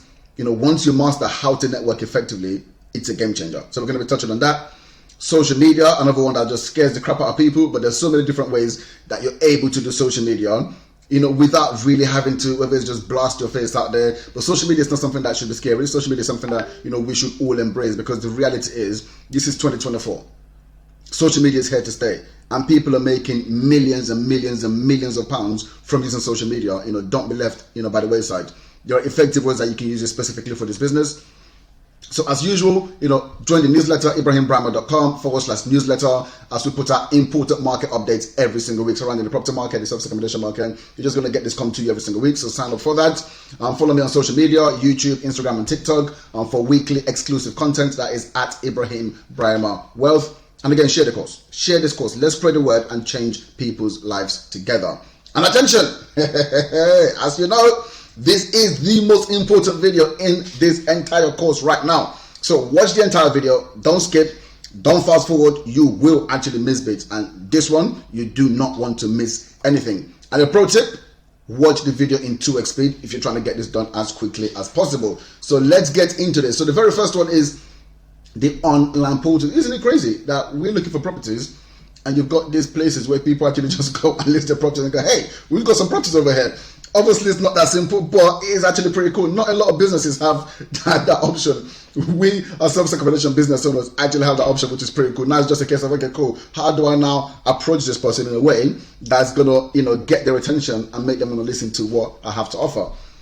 So here we go. So identify, first of all, the relevant portals. Just because you got all of these different options doesn't mean we'll just go out there and use them all. So start by identifying online property portals that allow you to target landlords directly. Now, the largest property portals with the most listings in the UK are Rightmove and Zoopla. But these listings are usually by estate agents. So places like OpenRent, Gumtree, Facebook Marketplace, for example, are particularly useful for contacting landlords directly, as they are designed to allow landlords to list the properties themselves. If you guys are not aware, to list your property on Rightmove and Zoopla, you're talking about £1,000 a month. So for just a landlord who's just wanting to rent out a property, it's not even an option. Obviously, as an agency where they've got multiple listings, then, and also they know that's where most of the target market is, then it makes sense, it's viable for them. But for just a normal landlord that just wants to rent out the property themselves, it's not going to work. So these other platforms like OpenRent, so Gumtree, you can actually just list it for free, same as Facebook Marketplace. OpenRent is more professional, it's cheaper. I think it's low budget, like £25 or £50 per month for the landlords to put their property there. So that is a much more viable option for them. So this is the platform. If you want to go and speak to landlords directly, those are the platforms where landlords are actually there directly themselves and they list the properties themselves. So you can speak to them directly without that filter of having to go through an agent. So what you want to do on these portals is you want to set up alerts and filters. So once you've chosen the suitable portals, set up alerts for your specific property criteria. So this includes the location that you're looking for properties in, the price range, the type of property and the number of bedroom, and these filters allow you to literally go that granular. So you can literally select, this is the postcode I'm looking for, properties from this price to this price, I'm looking for 1 bedrooms, and I'm looking for flats, or I'm looking for houses. You can literally put that into the filters. So these alerts can help you stay on top of new listings and act quickly on potential opportunities. So what happens is, when a listing that fits your criteria gets listed, boom, straight away you're going to get emails, straight away you get a notification on this platform to let you know, hey, here's a listing that matches the criteria of what you're looking for, which is incredible, right? Because you're able to now respond really, really quickly, be the first to get into that person's face and have the opportunity to actually pitch exactly what it is that you do. So what you want to do is you want to analyze the listings thoroughly. So when evaluating potential properties, read the listings carefully. Look for clues that indicate a landlord might be open to service accommodation. So things like mentions of, long-term availability or flexibility on terms. Just understanding the details can help you tailor your approach when contacting a landlord. Sometimes they will just put on there that, they're open to short-term rentals, which is crazy. It's rare, but sometimes they do. So, but you want to be looking through these listings. Now, what you can expect is, if they've put that on the listing, they're going to get a huge amount of people reaching out to them, just like you would be. So you got to figure out how do you position yourself uniquely to get their attention. And this is really where management sets itself apart, because all of these people who are reaching out more likely are going to be doing rent to rent. And you can use it. Listen, if you're doing rent to rent, there's a great pitch for it. If you're doing management, there's obviously a great pitch for it. But you can almost use the rent to rent strategy against them. In that if you're doing management, you can say, hey, these people are just going to make money from your property. What we're going to do is we're going to help you make the money from your property, because it's your property, it's your investment, so you should be the one actually making the money from it, right? So we're creating win-win situations, and we're just going to handle everything for you. So there are definitely different ways to approach it. Of course, within the academy, we've got all the different the outreach scripts and scripts to speak to landlords, scripts to speak to agents. All of these things are all in there for you to use, and obviously you can tweak them in a way that sounds a little bit more like you or whatever it might be. But we've got scripts for reaching out to them. But yeah, just understanding for looking out for clues in the way they've actually listed the property is important for you to do. And then contact landlords. So utilize the direct contact features available on these portals. Crafting a personalized professional message to landlords can set you apart. Explain your business model clearly and how it can benefit them as property owners, such as offering regular income and maintaining their property in excellent condition. So, there are key things that what we do that is better for landlords, especially landlords who've had issues with tenants in the past. So being able to highlight these differences and being able to highlight, what we do better than these people is really, really crucial. But again, you don't want to just bombard them with everything. You want to get their attention first of all, get the conversation going first of all, and then ultimately get to the point of, well, here's what we can do for you. As I mentioned, there are scripts in the portal for you to not in those portal, in my portal, for you to use for the outreach as well. And then build relationships. So when you contact landlords directly, focus on building a rapport and establishing trust. Be transparent about your intentions and how you operate your service accommodation business, because good relationships lead to more favorable terms and potentially other properties from the same landlord in the future. What some people do is they book the viewing as if they're just a normal tenant, and then they get there, I was taught to do this, and I've done it, and I remember this lady just being so devastated. She literally said I broke her heart, and it was really emotional for me. I felt really bad because she thought I was the perfect tenant, and she was super excited.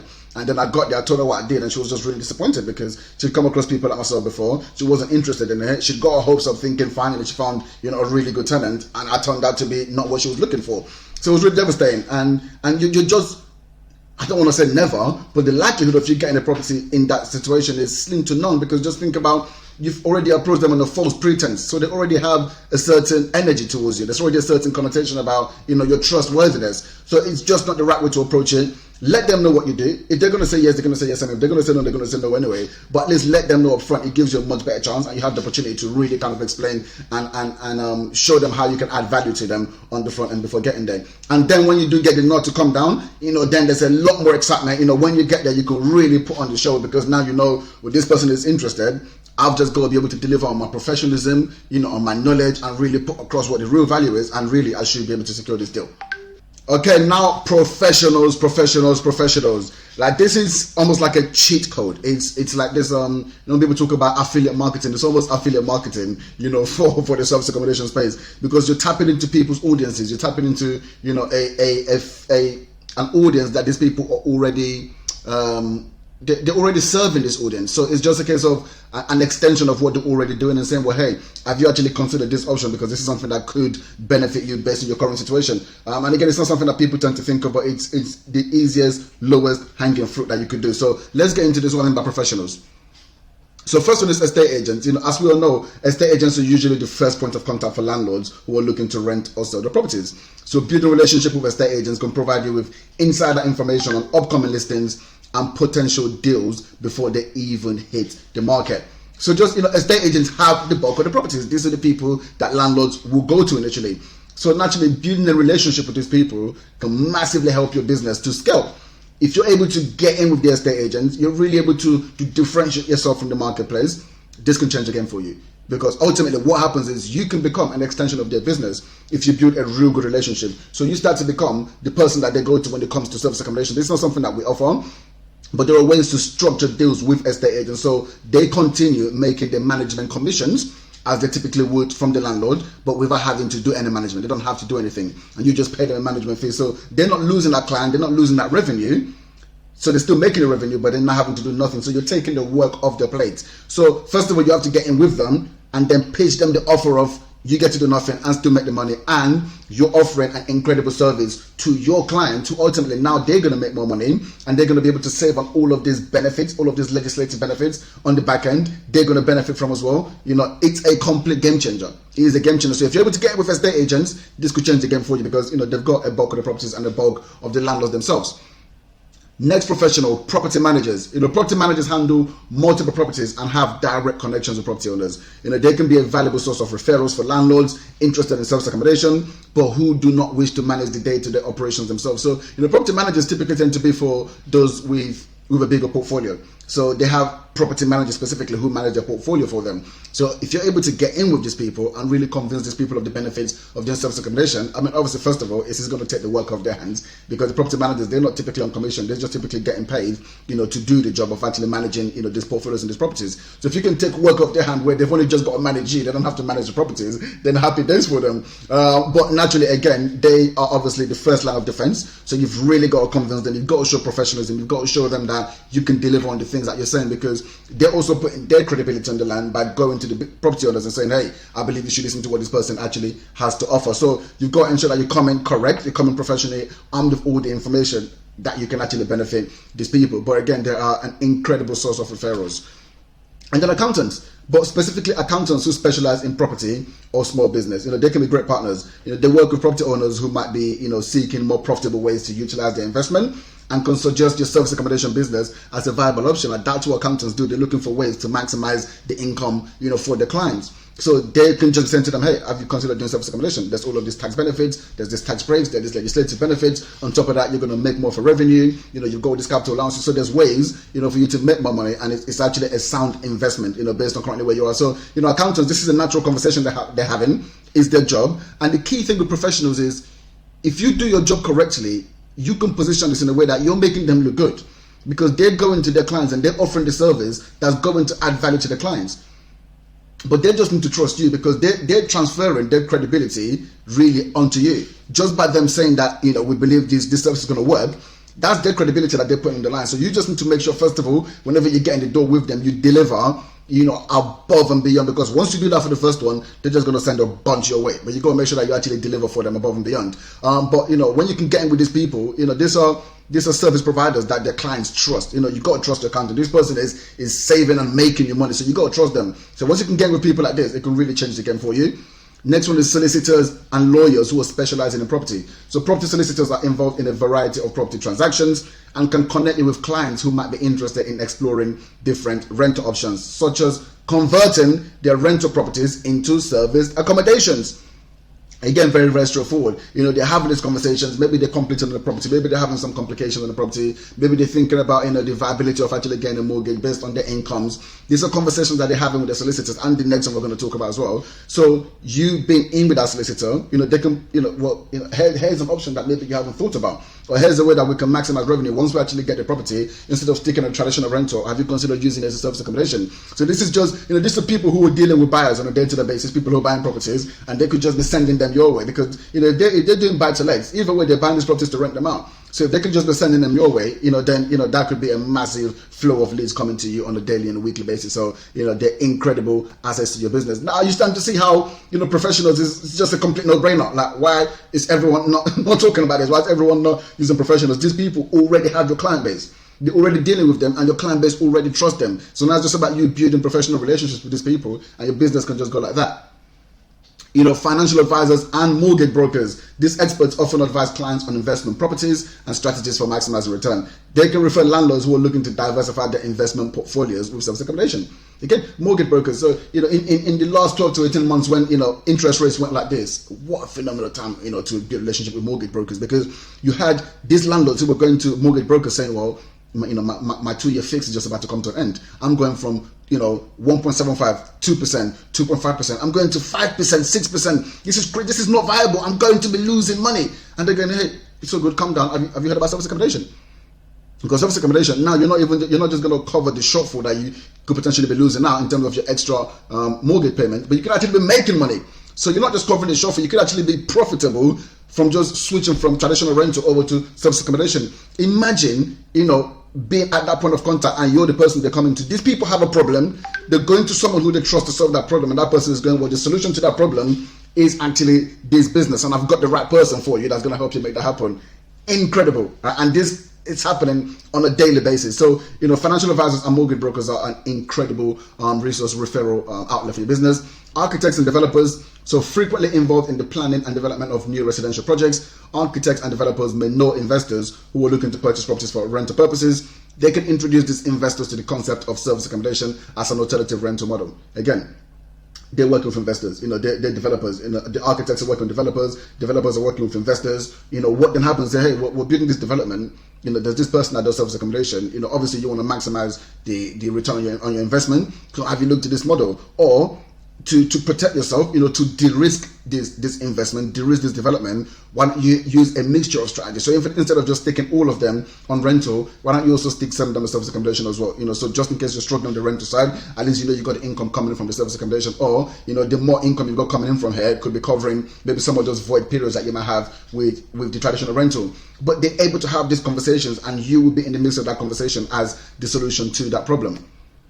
And then you got landlords associations. So joining your local landlords associations, can help you network with property owners directly. These associations often host meetings and workshops where you can present your business model to multiple landlords simultaneously. I mean, these are good resources, but the truth is, you're going to get a whole bunch of people doing exactly the same thing that you're doing within those environments. And these are, some super professional landlords who really already understand the game. So this ones might be a little bit more difficult to crack, but nonetheless, there's nothing wrong with rubbing shoulders with these people. You're definitely going to pick up one or two things in terms of learning. And there might be, you only need one landlord. I always say to people, you're just one landlord away. If you're able to crack one of those landlords and they just like you, and it doesn't matter about anything else, they just like you and they said, okay, we're going to give you the shot, that can change the game. You can go from 0 properties, to 20, 30, 40, 50 properties overnight, just like that. So it's still worth going to this anyway. And then your handymen, they often work closely with multiple landlords and property managers for maintenance tasks, and may hear about rental needs or landlords looking for new management options. So building a good relationship with handymen can lead to referrals from this contact. So key. These are people who are on the sharp end of things. They're always hearing when, landlords is displeased with, with tenants, for example. Maybe they're always going there. There's always issues. This is always broken. That's always broken. This is always needing fixing. And the landlords are fed up, or they feel like, the management company is not doing their job, and they're always complaining to the handyman or whatever it might be. They're hearing everything, keeping their ears on the ground. And they could just say, hey, well, you know what? I know someone, this is what they do. They might be able to help. It might just be worth having a conversation with them. And then that's it. You only need your foot in the door. That conversation could then lead to obviously multiple properties down the line. And then it's the same with cleaners. Similar to handymen, cleaners frequently service various properties and interact directly with landlords and property managers. They can provide leads on properties that may need a new rental approach, or alert you to those who are expressing dissatisfaction with the current management or rental model. Exactly the same as handymen. They got their ears and eyes on the ground. So whenever they're hearing things, people are dissatisfied, or they want something different, they can position you as the right person for that job. So just make sure you're building relationships with these people. Just think about that there. That is 10 professionals that you can just go and target, that you can just go and speak to, that you can start building relationships with. And even if each of them is just sending you one referral, every month, every 2 months, that's still 10 leads a month.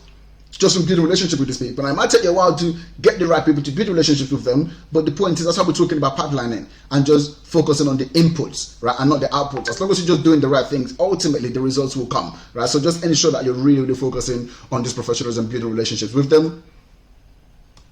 Okay, next one is announce. Let everybody know what you are doing, because leads will just start coming from places that they did not even expect. The most unexpected places leads are going to start coming out from once you start doing this. So first is family and friends. Start with your immediate and extended circle. Inform your family and friends about your new business venture. They can be a great source of initial word of mouth marketing, and they may know people who are traveling soon or landlords who could benefit from the services. That's the thing. You don't know who all your family and friends know.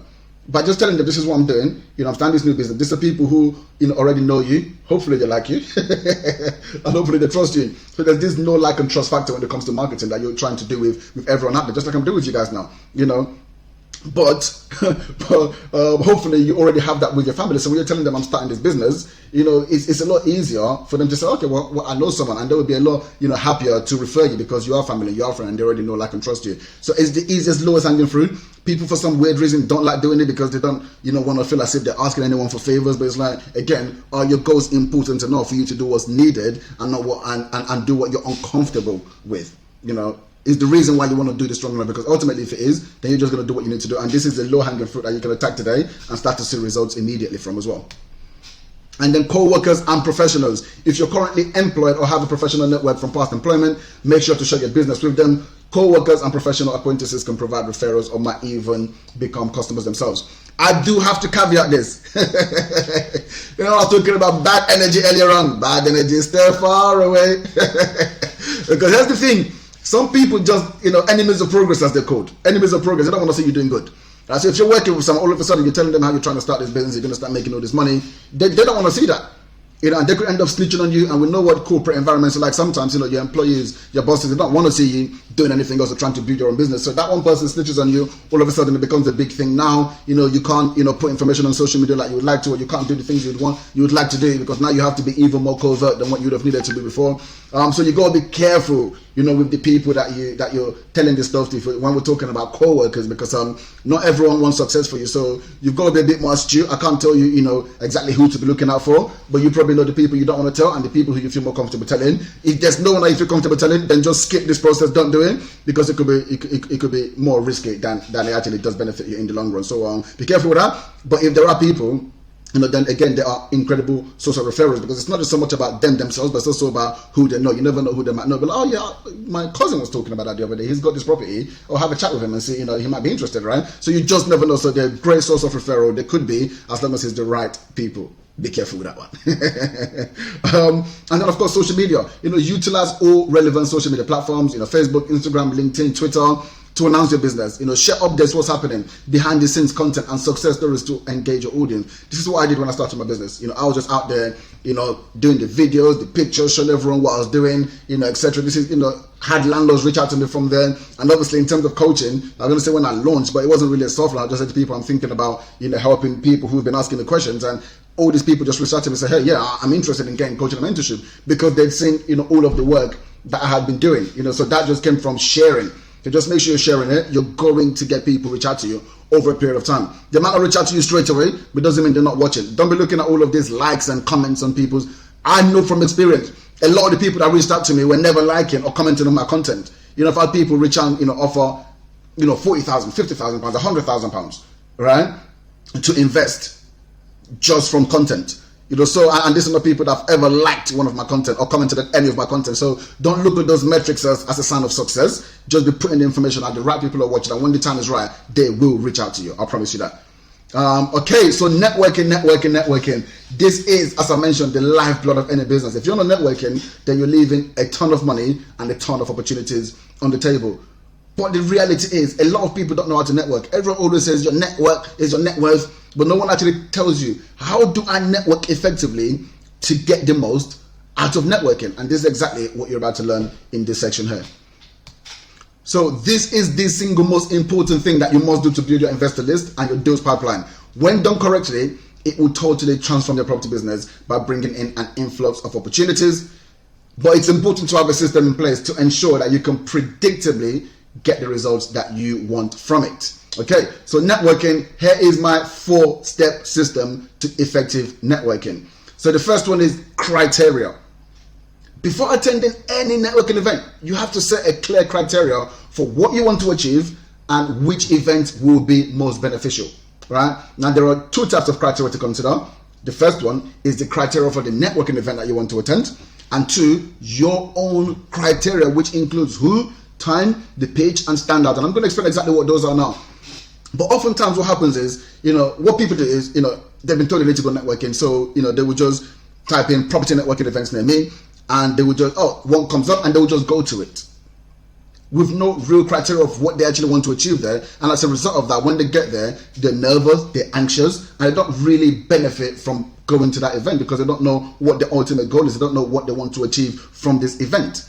And what wouldn't happen is you'll find one person, you both look at each other, you realize we're both in the same boat, and you both just stick with each other for the duration of that networking event. It's been a wasted hour. It's been a wasted time. You have to go there with intention from the start. So the first one is you set the criteria for what networking event you actually want to attend. So what is it that I want to get out of this event? Am I looking for landlords? Am I looking for investors? What is it that I want to get out of this event? And when you're clear on that, then you're going to go to the right event. So for example, people think that going to property networking events is the right thing to do for a property business. But I would argue that it's not.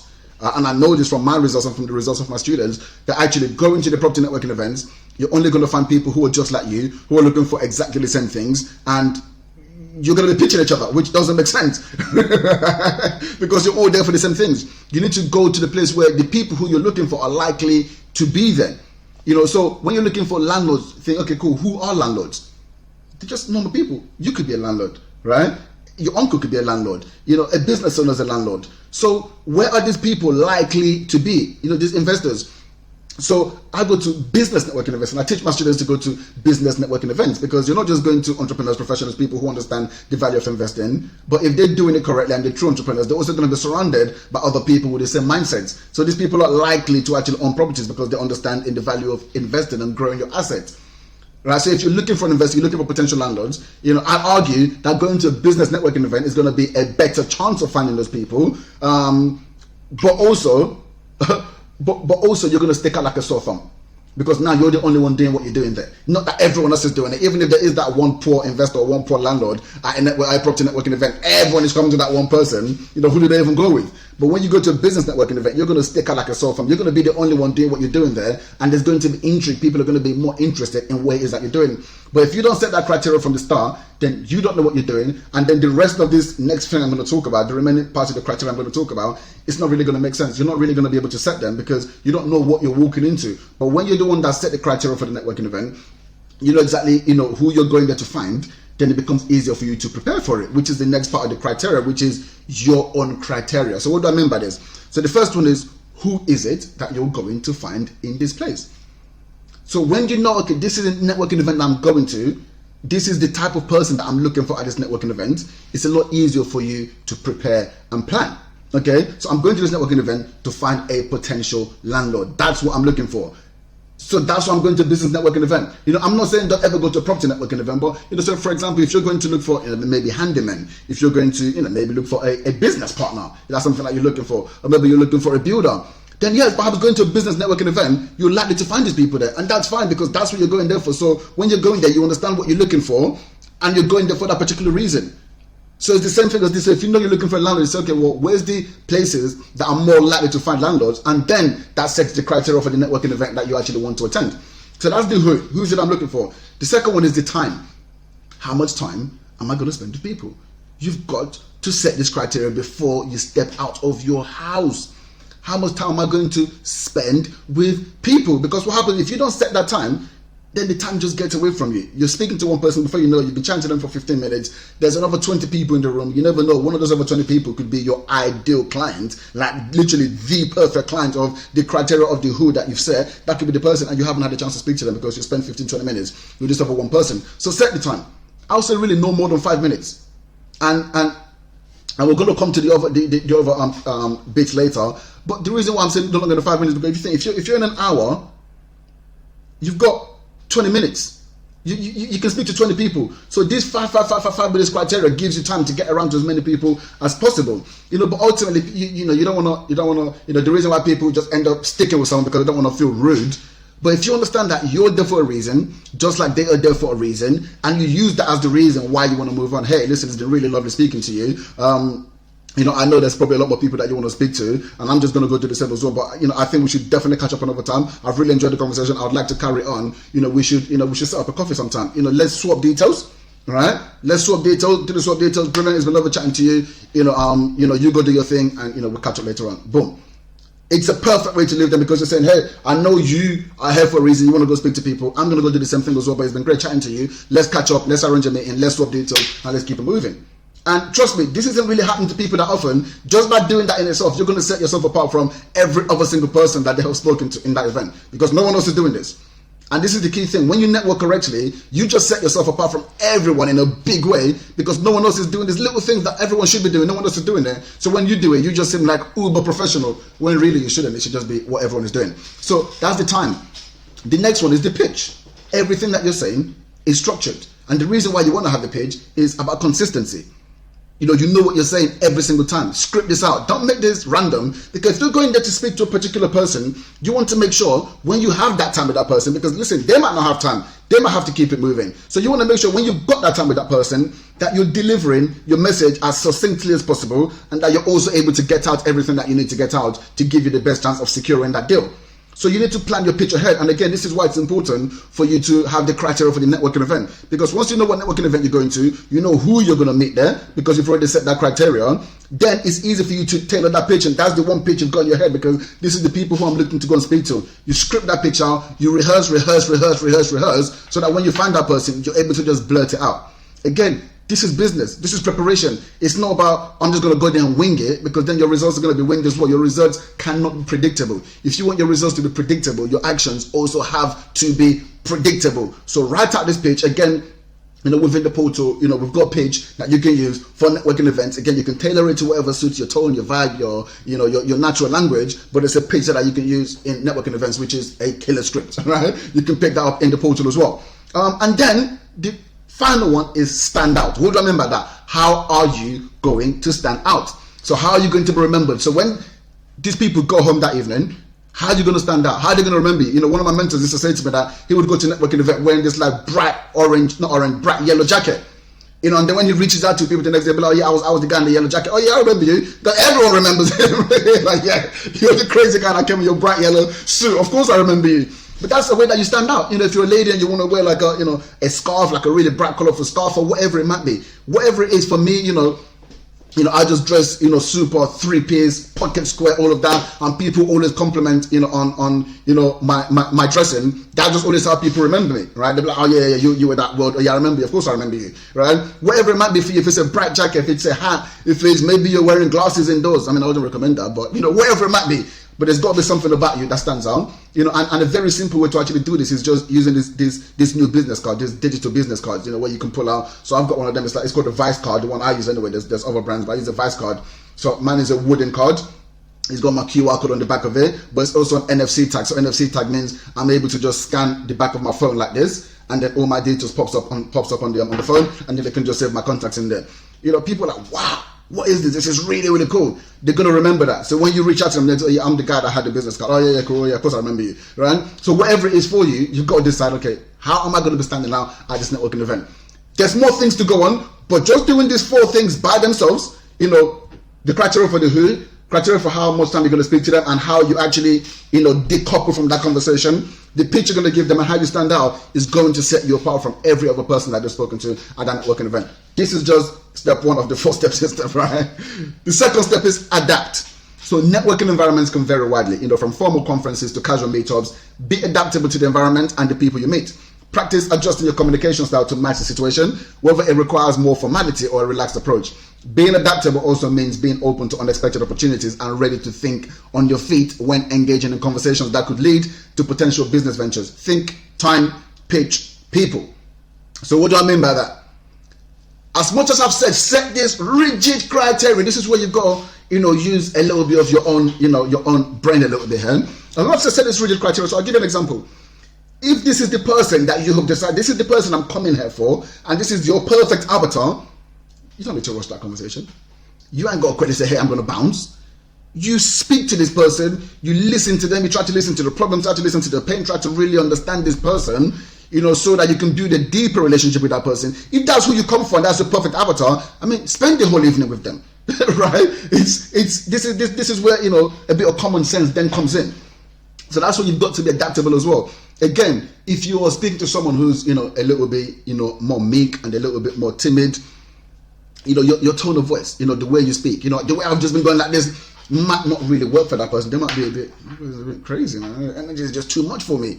You've got to be able to understand that and match the energy of the person that you're speaking to. You've got to be adaptable in that. If you've got a certain pitch, it could be the perfect criteria of person, but the pitch that you've got is a bit too strong for this character, for this individual. You've got to be able to adapt on your feet. You've got to be able to think, okay, cool, this might not really work, so let me just adapt this a little bit based on this person, based on the individual circumstances, or based on the energy of the person and the type of character, type of personality they are. Now, you can't consider all of this when you're setting your criteria, because then you're going to be all over the place. There's too many variables and too many factors to consider. That's too much. So you just have to be rigid on that. But when you get to the adaptable situation, you have to be flexible, you have to be open, you have to be willing to adapt to the individuals, because that's what's ultimately going to get you results. So don't just be rigid on that. I hope that makes sense. Next step, reinforce. So one of the most crucial steps in networking is following up. So after the event, take the initiative to reach out to the contact you've made, send a personalized email or message thanking them for their time, and mention specific details from your conversation to jog their memory. If you promise to send information or make an introduction, do so promptly. This not only shows the professionalism, but also reinforces the connection, making it more likely to develop into a fruitful relationship.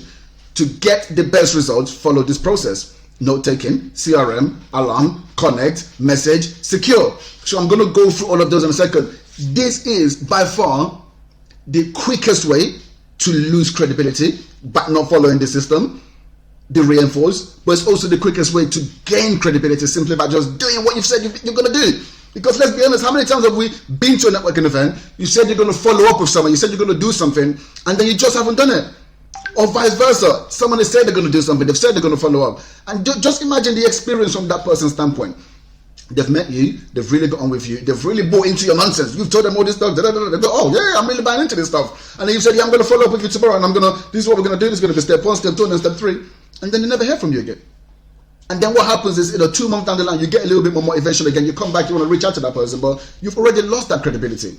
I'm not saying you can't build it back up, but it's a lot more difficult to build a good first impression the second time round, right? It might still be possible, but you're just making your work harder. So this is the most crucial step in all of this process. You have to follow up. Grant Cardone says the fortune is in the follow-up, and it really is. There's so much business in just doing what you say, or just following up with people who you feel like, maybe this isn't going anywhere, but you will be surprised that, when you do reach out to them, it might just be the perfect time for them, and they're going to take it up. So how do we do this? The first one is note-taking. So when you're speaking to someone, take the notes. Whether that is on an actual piece of paper or, we've got mobile phones these days. And the thing is, you might be feeling a bit awkward about pulling out your mobile phone, but it's just about how you prepare someone. If you just say to someone, hey, I've just got my phone, just so you know, I'm not being rude. I really, want to remember this conversation because you're really someone I want to build a relationship with. So I want to make sure that I'm taking down, everything that you're saying so I don't forget later on. And I'm going to put this into my CRM system later on when I get back. Just saying that, they're thinking, what is this guy talking about? No one does this, right? But also, how does it make someone feel when you're telling them that you're writing down what they're saying? That the conversation you're having with them is that important that you are writing it down. It's going to elevate their self-worth, but the way that they view you in their mind is also going to be like, boom, elevator straight away. So, but take notes. Actually do it for the reason of you don't want to forget the conversation, because look, when you're having so much conversation, you will forget the conversations that you've had with people, unfortunately. That's just, I know I will anyway, right? So that's just what happens. So actually take the notes, put the names on there so you know exactly who they're spoken to, who you've spoken about. Put like a way to remember that person so you also know again, so you haven't just got a bunch of random notes thinking who was this. So put a way of remembering who that person is, not just their name, because again, you might forget names based on how many people you speak to that day. And then the next one is the CRM, Customer Relationship Management System. It baffles me how many people don't have this, because we've got business these days. Like, how can you have customers without having a customer relationship management system, a way of managing your actual customers? Again, we have a system marketing system, that we give, to our students, within the academy, within the community, completely, free of charge. Which, as I mentioned, it's got, the websites and the landing pages, but it's also got a CRM, a way for you to manage your customers, and it's got an app where you can use these things on your phone, so you can literally be in there and put in the details straight into the app. Once you finish speaking to them. So once you've taken the notes, put that into the CRM. I wouldn't say do it while you're there, because while you're there, it's about speaking to as many people as possible and taking that information. When you're on the train back home, or when you get back home that evening, before you go to bed, right? Or before, if you're doing the morning networking, before you start work, then put that information into that CRM system. So the next one is alarm. Set an alarm to do the work. So first of all, set an alarm to make sure you put the information into the CRM system, but also set the alarm to ensure that you do the follow-up that you've told them you're going to do. Very, very important. Set that alarm. Make it a part of your process after the networking. Before you leave there, you set the alarm to follow up, like you said you're going to follow up, or whatever you said you're going to do. And then connect with them. So take the message from offline to online, because the reality is online is where most people are these days, but online you're able to have more touch points. And if you're following the social media system and you're doing what you should be doing, then having someone online means you're able to have more touch points with them. So there's a marketing principle about, the 7 different touch points. Before someone does business with you, they need to have touch points with you 7 times. Now, if you're only seeing them once every month at a networking event, that's going to take you 7 months before they eventually feel comfortable doing business with you. But if you're seeing them on social media every single day, you're liking the comments, they're seeing you actually post content on social media, there's a lot more interactions happening in a shorter period of time to actually build that trust. All right? So that's why it's important to actually connect with them, the next day, or connect with them that evening on social media, and then drop them a message. Just say, hey, it was great speaking to you. I really enjoyed the conversation. I'd like to, whatever conversation you guys had, as mentioned, I'm going to, send you the information that we discussed, or you actually send them that information on the message or whatever it might be. And the next one is secure. Secure the deal. If you guys have spoken about an opportunity before, and they've said, hey, I've got a property that I want you to come and look at, or this, get there, get the date locked in, book that viewing in, and go and make it happen. Do not be shy about this. If someone has said something, hold them on it. And if they're the one that's going to let you down, then fine, let it be them to let you down. But you don't be the one that don't follow up because you're not confident on what you've been saying to them, or you're not confident on whether they're going to see through what they've said they're going to see through. Follow up, secure whatever deal you guys have agreed, and see where it goes. Right? But this reinforces it's as I mentioned, the quickest way to lose credibility, because if you don't do what you say you're going to do, then that relationship is pretty much dead. But if you do it, because so few people do it, you are going to stick out so much in their memory, it's not even funny, right? So reinforce. And then the last and final one is endure. So understand that networking is a long-term investment. It requires perseverance and sustained effort to see significant results. So keep attending events consistently, even if you don't see immediate benefits. Networking success often builds over time as you become more visible and well-known within your community. Stay enthusiastic and committed, remembering that each interaction has potential future value, even if it's not immediately apparent. Best ways to achieve this is social consistency, touch base, catch up when appropriate, and share opportunities. So, the endurance again is about the persistency when it comes to being an entrepreneur. You just got to keep going. Networking is about building relationships. Relationships don't just happen overnight. And just because you want something from someone doesn't mean they're ready to give that to you when you want it. But oftentimes what happens is, people want something, they don't get it, and then they just cut that relationship, they move on, they do this. And you just keep doing the same thing with so many different people. You're not getting the results and you're wondering why. That's because you're not going deep enough. Actually just care about the person as a person. Actually just get to know someone. They haven't come to that networking event for you or to solve all your problems. They've come there to solve their problems. What is the issue that they're having? And maybe you should be more focused on trying to help them as best as you can, because that's actually what's going to get you what you want a lot quicker as well, right? Because there's this law of reciprocity. When you do something for someone, they always feel like they want to do something back for yourself. I'm not saying do that with that intention in your mind, but you're far more likely to get what you want by actually just helping someone else get what they want. So focus on that instead.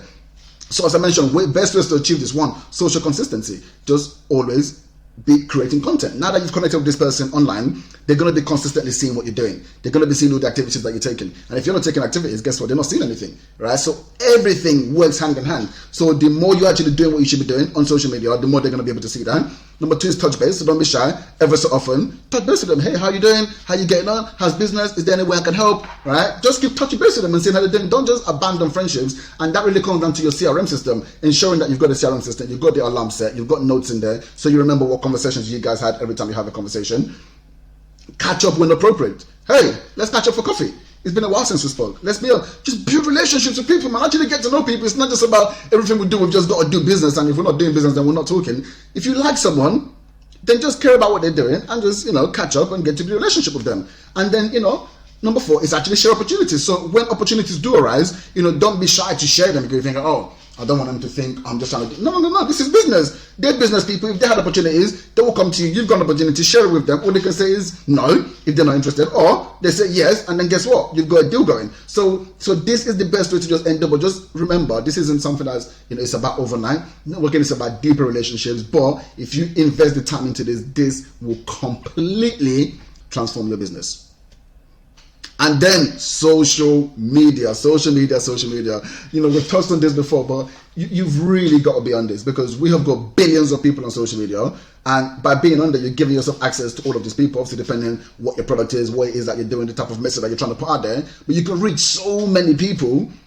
It's like having a conversation. You can either go ahead and have the conversations with landlords on their land portals on a one-to-one basis, or you can have the conversation on a one-to-many basis. So you literally jump on camera, you say something, you put in your social media, even if you've only got 100 followers, that's 20, 30, 50, 60, 100 people that you've just spoken to with that message, right? And again, they might not like it or they might not comment on it, but they've seen the message. And sometimes people look at these metrics because they see all of this, 1 million views, 10,000 views, 100,000 views, you're looking at that. But think about this. If 100 people have seen your message, 100 people. Can you imagine? This is 100 people that you're not speaking to on a day-to-day basis. 100 people have just seen something that you thought about that you wanted to put out there. They've seen that. That's 100 people. Like people get carried away with all of these vanity metrics and look at what this person's done. Like 100 is nothing, 50 is nothing. That's 50 random people you don't know. They've seen some stuff that you decided to share and they've seen it. They've spent time to watch that. You need to respect that. And you need to respect that. If you're consistently showing up to these 50 people again, they will at some point reach out to you because the reason why they keep watching your stuff is because they're interested in what you have to say, right? So do not be shy with going on social media. You will find your tribe. The people who find you annoying or who don't want to listen to you, that's fine. They're not going to be watching your stuff. That's fine. Because you don't want people who don't like you to watch your stuff. But the people who stay there and who are watching your stuff are people that you're there to serve and the people who are going to benefit from what you're talking about and ultimately benefit your business in the end as well. Okay, so post content, share content that is relevant and interesting to your target audience. This could include virtual tours of your property, once obviously you have them, or just a documentation of your process of getting started. People massively underestimate that.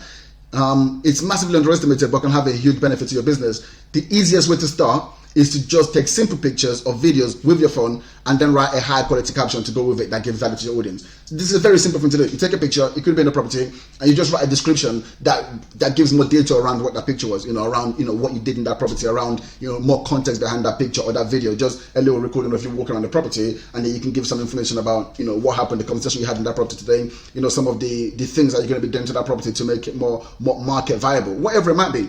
Just giving pure value. So if you don't like talking and being on camera, you can still just do that. Take pictures and then write the words, right? And you go to again like ChatGPT to help you structure or format the words that you want to write, and then you can just edit it to make it sound a lot more like you or how you would actually deliver the message.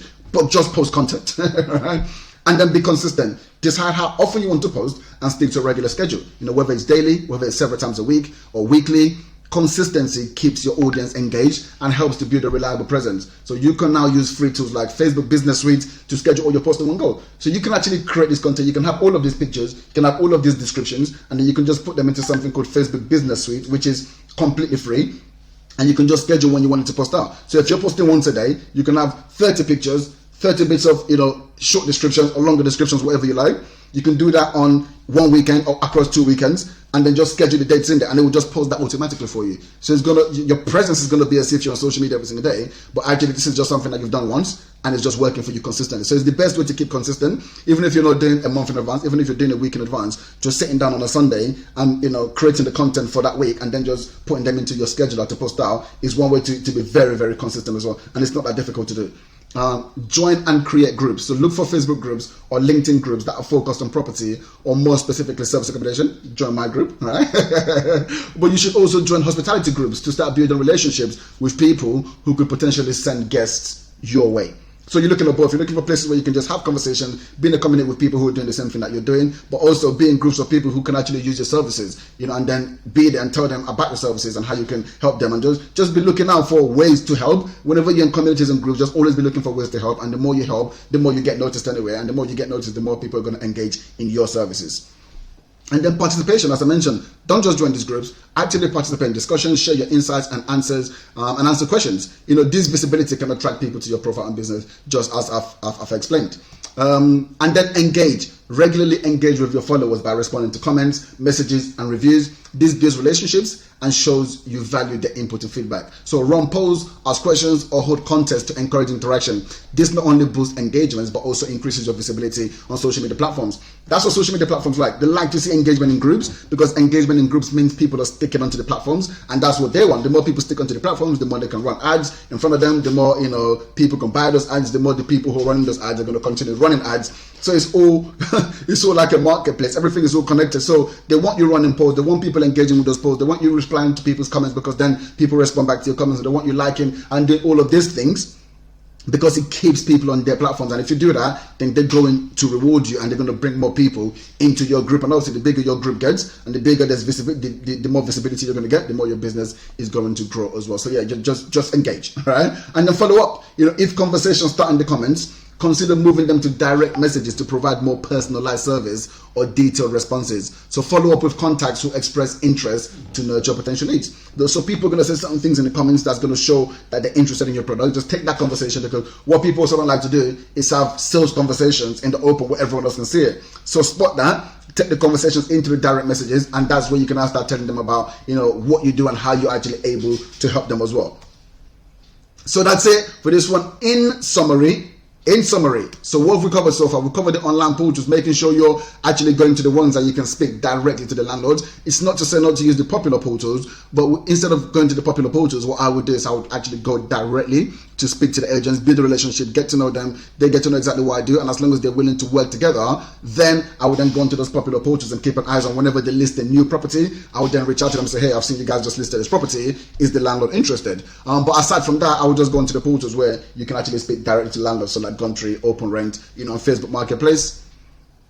Professionals, again, such an incredible resource for your business, your accountants, your solicitors, your brokers, estate agents, all of these people, handymen, cleaners, all these people already are in contact with the people you're trying to reach. So build a relationship with them. It's just a massive shortcut, it's like a cheat code. And then announce to absolutely everyone that you know exactly what you do and how you can help. Networking. Network, the lifeblood of your business. Stick with it over a longer period of time, and the depth of the relationship that you're going to build is going to completely transform your business. And then social media, just tell everyone exactly what you're doing, and in time, they might not be liking, they might not be commenting to start with, but in time, you are going to start to get business from all of this content that you put in, because you've built trust with them. Now they know exactly what you do, because they've been seeing exactly what you do. And in the long run, again, it's something that's going to pay off over the long term. So as you can see, so many options. If you're implementing all of this into your business, there's no way, again, over a long enough period of time that you're not going to get this result. It's just going to happen. But you have to put in the work on the front end to get the results you desire on the back end. So now what happens once you secure these properties? And you need to get into conversation. So you found the properties, you know where they're at, and now you've reached out to them. There's a level of interest. How do we secure these deals? How do we negotiate to ensure that we are the ones that they actually go with, or that we get a deal that both people are happy with? That's what we're going to be getting in the next module, which is about negotiation. But first of all, before we get there, it always seems impossible until it's done. Nelson Mandela. So right now you might be sitting there thinking, this is crazy. Why would the professional want to speak to me? Why would the estate agent want to engage with me? But I'm completely brand new. What are they going to be thinking? They're going to ask me about my experience. They're going to ask me how many properties I've got before. Don't worry about all of that. The reality is, as long as you just follow the process, you just go out there, you say the right things to them, you position yourself as a professional, you position yourself as you know what you're talking about, you go out there with confidence, the results will come. You're not the first person to do this. You're not going to be the last person to do this. There are people who are starting from zero, and within 6 months, 8 months, 9 months, 10 months, 12 months are building 6-figure businesses. 6 figures means they're earning over £100,000 a year, and you can do the exact same. And I will see you on the next video. Negotiation. This is where we have to get the muscles out and flex a little bit, right? But you've also got to balance it off. Some people think when you go into a negotiation, it's just about crushing the competition, crushing the other person. You go in there, you get everything that you want, they walk away with nothing, and that's a good negotiation. That is terrible negotiation. You know, if you just get absolutely everything you want, the other person doesn't get love what they want, that relationship is not going to last very long. You know, they might do it out of desperation, but at some point they're going to feel uncomfortable with the deal that they've got, and something is going to go wrong at some point down the line. Negotiation is about two parties meeting, both people walking away feeling like, yeah, I kind of got a bit of what I wanted there. That's a good negotiation. Both people are happy. You got what you wanted, you feel like they kind of got what they want, and you're both happy, you both walk away. That's a good negotiation. So that's the point that you're always looking to get to the negotiation. But let's get into this. So here's what we're going to be covering. 1, fact finding. How do you know you're giving someone what they want if you don't even know what they want? If you don't have the information, it's impossible. So that's the very first thing you got to do when you're going into a negotiation. Second part of this is offer presentation. How are you presenting this deal to them in a way that they're looking at it going, well, yeah, actually, you know what, this makes sense, as opposed to thinking, is this person crazy? What are they even talking about? Right? There's a skill to that. And then the third one, which a lot of people don't think about, because people want to sell, and then when it comes to delivering or matching that person's expectations, that's where the fall short. So we're going to talk about the post agreement as well. As always, ibrahimbrammer.com/newsletter for important market updates every single week. Sign up. You know, we'll talk about, you know, information coming up in the property industry, things to do specifically with service accommodation as well. So there's a lot of value in that newsletter for every single one of you. Follow me on social media, YouTube, Instagram, TikTok for exclusive content at Ibrahim Brymer Wealth. Share the course. Let's spread the word and change people's lives together. And attention, yes indeed, you already know it. This is the most important video in this entire course right now. So watch the entire video. Don't skip, don't fast forward, watch everything. And the pro tip, watch the video in 2 times speed. By now you should be used to that speed. You know, so watch the video in 2 times speed to reduce the amount of time that you are spending. So let's get into this. The first one is fact finding. You have to extract information from someone to be able to give them what they need. If you don't get the information, there's no way of you actually understanding what they need. So how do we do this? So the first thing that you've got to do is to research the market value first of all. So you found this property, you know, you're about to speak to the landlord. Before negotiations, research the current market value of comparable properties. So this data is going to give you a strong basis to argue for fair pricing and terms. If you know this is what properties are going for in this location, but there's also going to be variables, because postcode per postcode could be different. But if you know properties in this location are going for this price and they look like this, and your property is more like here, but yet you want to charge this price. I'm trying to see what you guys can see here. So I'll bring my fingers in a little bit. You're trying to charge this price for a property that's here.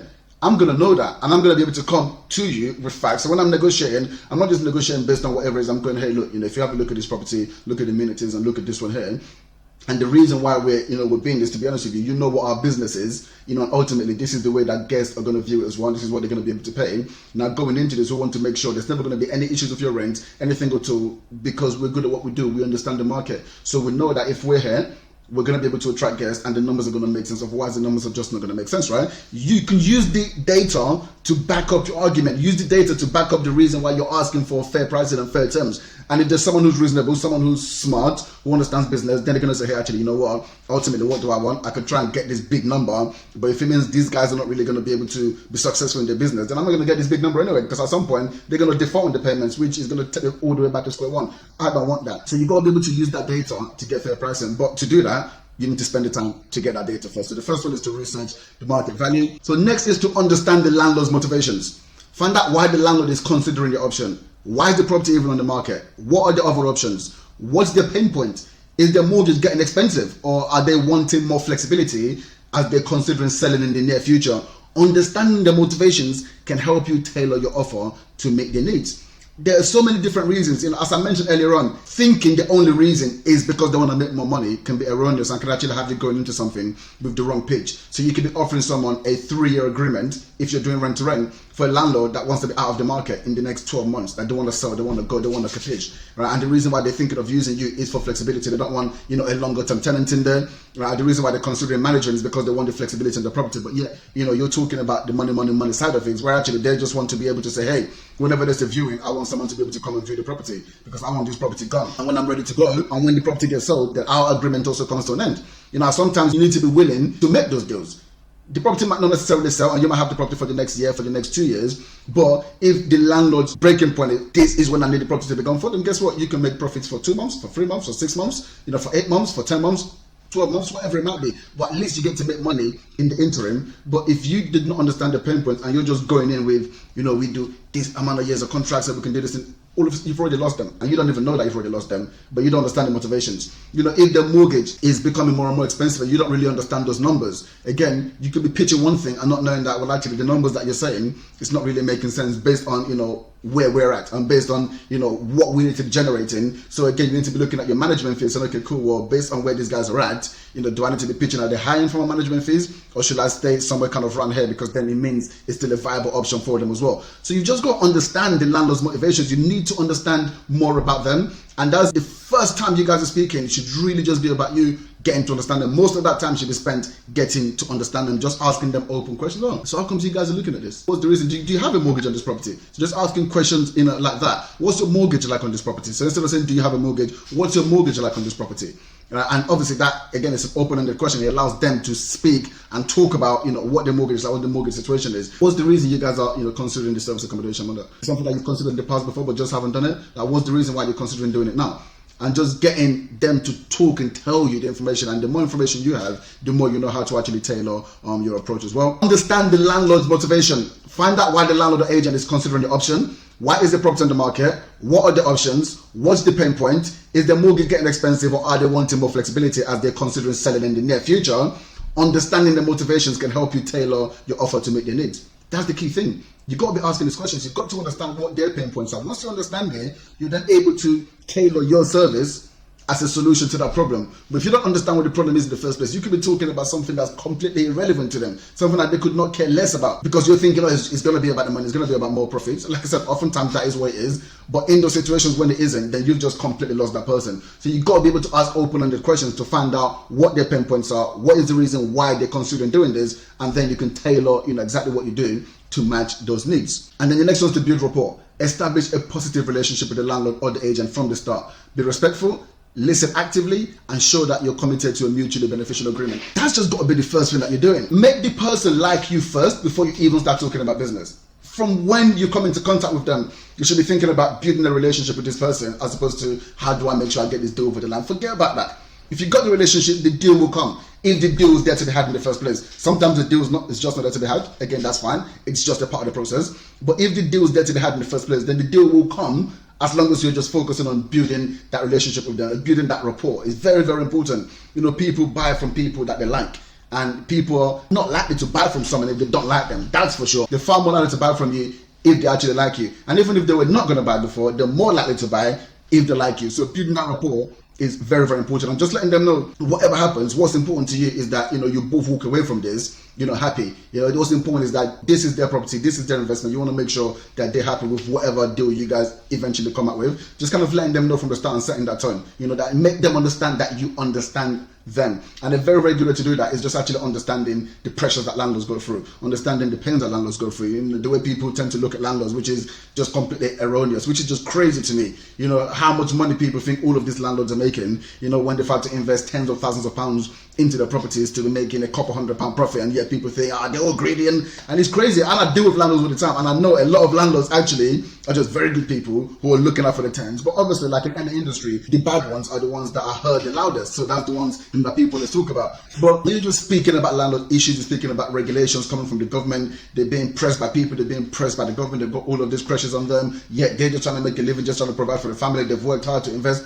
When you're using this kind of language, they know that you understand them. They're far more likely to want to work with you, because this is someone that understands us, and they also understand property, right? Because for you to be talking like that, you need to have a base level of understanding. We'll go on to the offer presentation. So once you've built the rapport, once you've understood exactly what it is that they're looking for, and you've made them understand that, hey, you're here for them. You're here to ensure that whatever happens, that they're going to be winning. Now it's about how do you present the offer to them.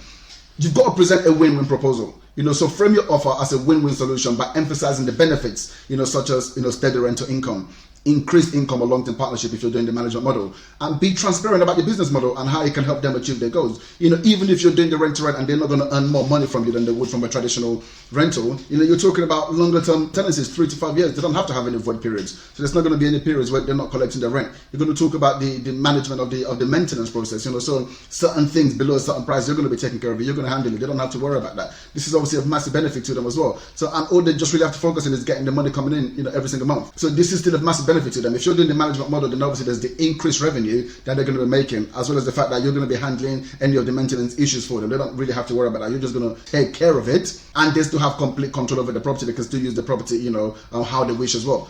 That again is a massive benefit. So you just need to be, listing out all of these benefits to them. And obviously if you're doing the management, and you've got, the legislative benefits, you've got, the tax break, the entrepreneurs relief, all of these type of things, that's also going to come on their end, that they're going to be making, thousands of pounds from without even having to do anything. It's obviously going to be another massive benefit. So just letting them be aware of this. So be transparent about your business model and how it can help them achieve their goals. Very, very important. Offer flexibility in terms. So consider offering flexible lease terms, like longer lease periods for stable income, or the option to renegotiate based on performance. Flexibility can make your proposal more appealing.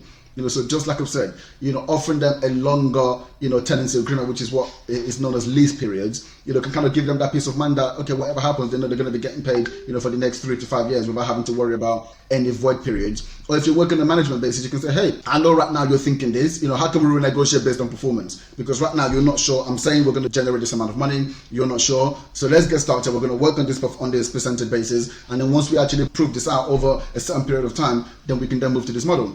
Or you can say, okay, well, look, I understand your apprehension. I understand right now you're getting this rent coming in. No matter what happens, at least this is the rent that you're going to get. And that's leaving you a little bit uncomfortable, not knowing on a month-to-month basis what you're guaranteed to be in your bank. Now, we're saying you're likely to make this amount of money, but of course it's not guaranteed. But why don't we do this? Why don't we give you the guarantee that no matter what happens, you're going to get this amount of money, similar to what you would get as a rent. We're going to guarantee that.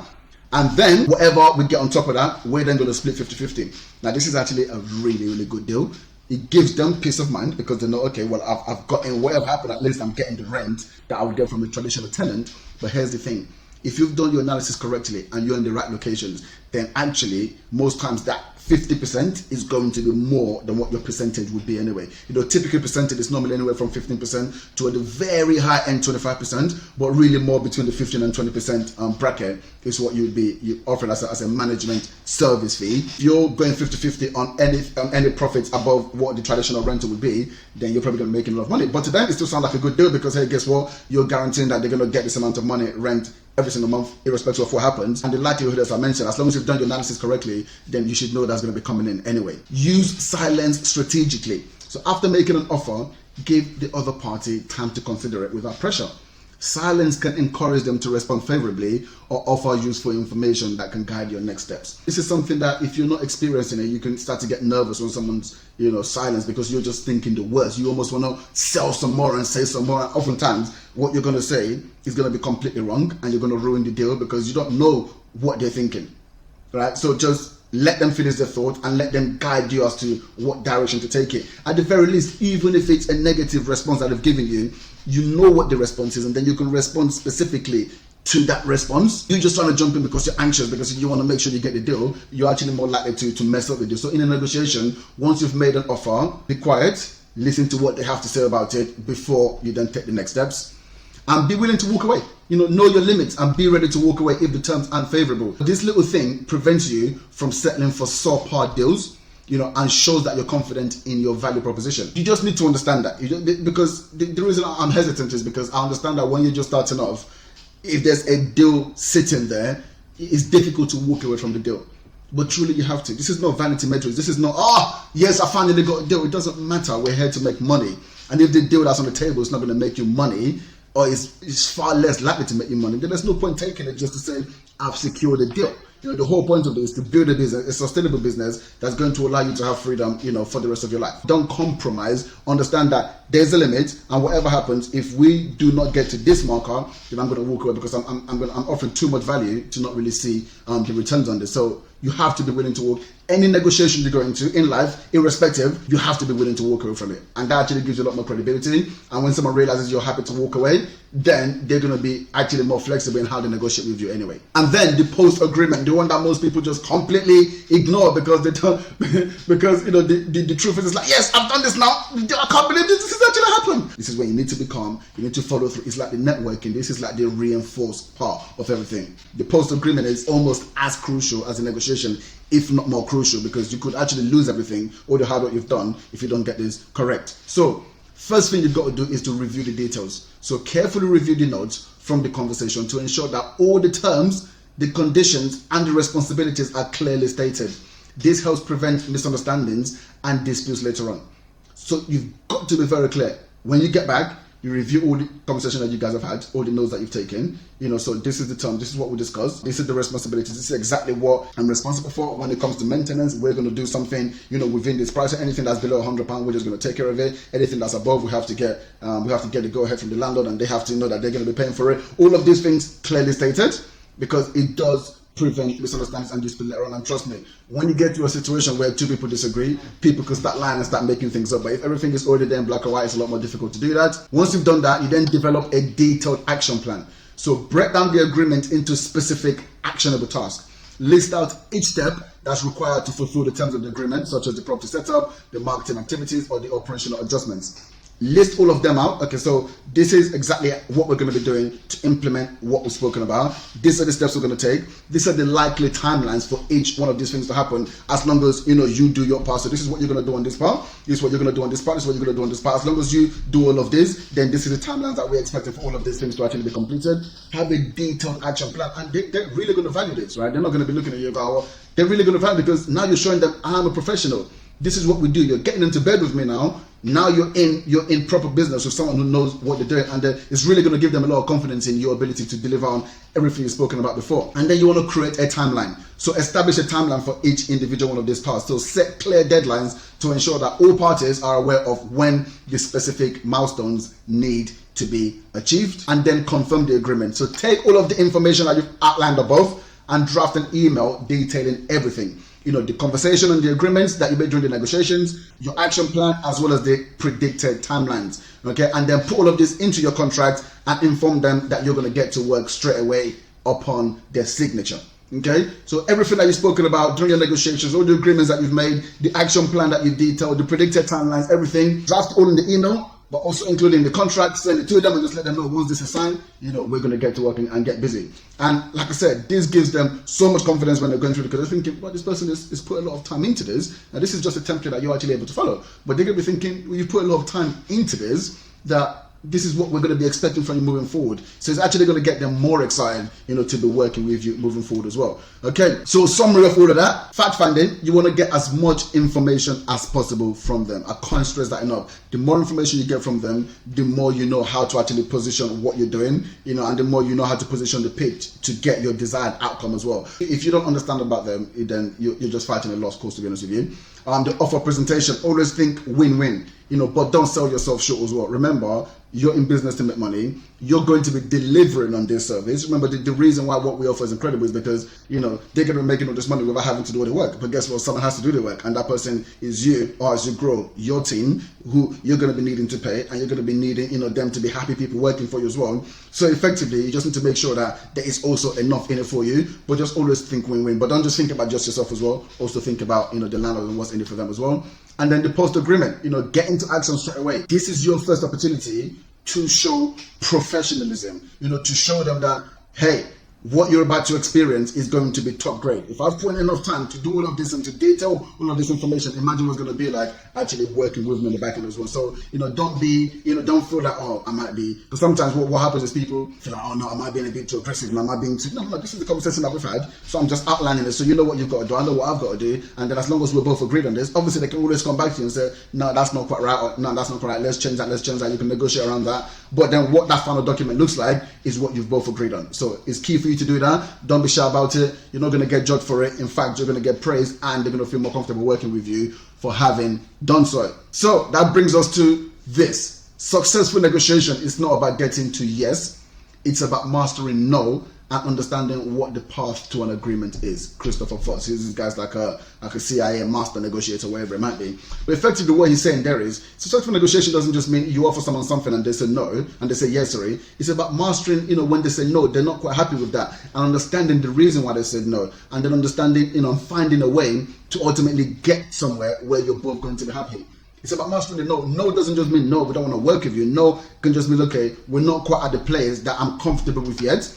and you can both find a way where they're comfortable and you're comfortable. And when you get to that path, that's when the negotiation has been an absolute masterclass. So the yeses are the easy ones, but once you master the no, that's when you really become a master negotiator. But that is it for the section. That is it for the negotiations. Now you have all the tools. Now you have absolutely everything to go out there and start dominating the location. Start dominating your business. You understand how to research your location to understand whether this is a viable location for me to do business, both on the macro and the micro level. You understand how to now go into that location and find opportunities, professionals, networking, through agents, all of these type of things. And then you also understand how to negotiate the deals when you do find them to ensure that you're creating win-win situations for both yourself and the landlords as well. This is everything that you need. Go out there. This information is there now. So if you're watching this on YouTube, this information is there for you to go and start implementing. There's nothing stopping you from go out there and absolutely dominating the space. But if you feel like you're in a position where you want to be part of a community, where you want to be able to come and ask questions and say, hey, I've spoken to this landlord, this is what they've said. What would you say in this particular situation? Because there's only so much things you can actually put into a course, right? This is what the landlord has said. What should I say back to this? What's the correct answer to this? When you've got other successful entrepreneurs, you've got me in there actually answering these questions directly, answering whatever questions to you and giving you, the best chance of success. Then obviously by all means, there is a link at the bottom of the video for you to click on that link. And come and join us. Come and join the community. We're in here waiting for you. I'm super excited and I'm super proud, of what I'm doing here, which is making this information really accessible. I'm not going to be talking about pricing on here on YouTube and stuff like that. But the truth is, I woke up and just had the realization that I was keeping information that could give people the ability to really change their lives. And that was one thing. I believe the information should be free anyway. But the second part of it was, I was creating this barrier between the people who I'm truly here to serve, which are people who, maybe they feel down and out, maybe they just want a chance to be able to do something, but for whatever reason, they don't quite have the opportunity to do that, whether, they don't have, the resources in terms of financial resources, or whether they've had a bad start, like having bad credit and things like that. And what I was charging for the mentorship was to be honest with you, is very low. When I look at the success that my students have had compared to what I know they paid for previous mentorship, and then what they paid for my mentorship, which was, £3,000, and the results that they got from me that they couldn't get from someone that they paid 10, 15, 30,000 pounds to, £3,000 was still cheap. But actually, having to turn away people who just wanted to change their lives, but they couldn't do it because they didn't have the money, is not something that sat well with me. And I just woke up one day and thought, this isn't right, bro. This is not what, you got into this game to do. And, so like I said, I'm not going to talk about the price here, but you click the link below and you check out the community. You see, what we're charging for people to get mentorship. It is insane. I hope it changes the game. I hope it changes the way the industry do business. I really do, because it just means more people are going to become successful, but you are going to be shocked. And when you think that you're going to get a whole marketing system to go with it, where you can host your websites completely free, you can host your landing pages completely free, it comes with a CRM completely free as well. That in itself is worth hundreds of pounds. But again, when you look at what the cost of the training is, or of the mentorship to part of the community is, you're going to be blown away. That's what I'm going to say. So click the link, check it out, have a look. And if you're interested, then have a look. I mean, there's a 14-day free trial anyway. So you can go in there, 14 days, no obligation. See, is this actually something I want to be part of? Is this a community that I want to be part of? And if the answer is yes, then great. We would like to see you there. And if the answer is no, then, by all means, it's cost you nothing. Then you can, go back to your business and crack on with your day, right? But I just want to help as many people as possible. I believe, courses and things like this should be free, because at the end of the day, it's just information, but the implementation, I genuinely believe that the implementation, they help in guiding you along that journey, especially when you're new. To be able to ask questions of the roadblocks that you're coming across is really what gets you there. And that's why I've lowered the barrier to entry to pretty much bottom, to allow people to be able to access that and go into the world and get the results. And look, it's not altruistic. The truth is, there's still something called mass market. So if we're able to reach, more people, even though it's a lower barrier to entry, but now it means we can actually open it up to way more people. So I'm still going to make money. So this isn't like, you're just doing it just out of the kindness of your heart. There is an element to that. I'm not going to lie. I genuinely want to serve the people who I feel like, were kind of like me 10, 12 years ago. But at the same time, we're also going to make money from this as well. So there's a win-win out of all of this. But listen, I'm going to love and leave you on that. I hope you're able to use this information and get the most out of it. And if you'd like to join us in the community, then just check us out. Give it a go, give it a free trial, and see how you get on as well. Have a fantastic rest of your day. Go out there and smash the life.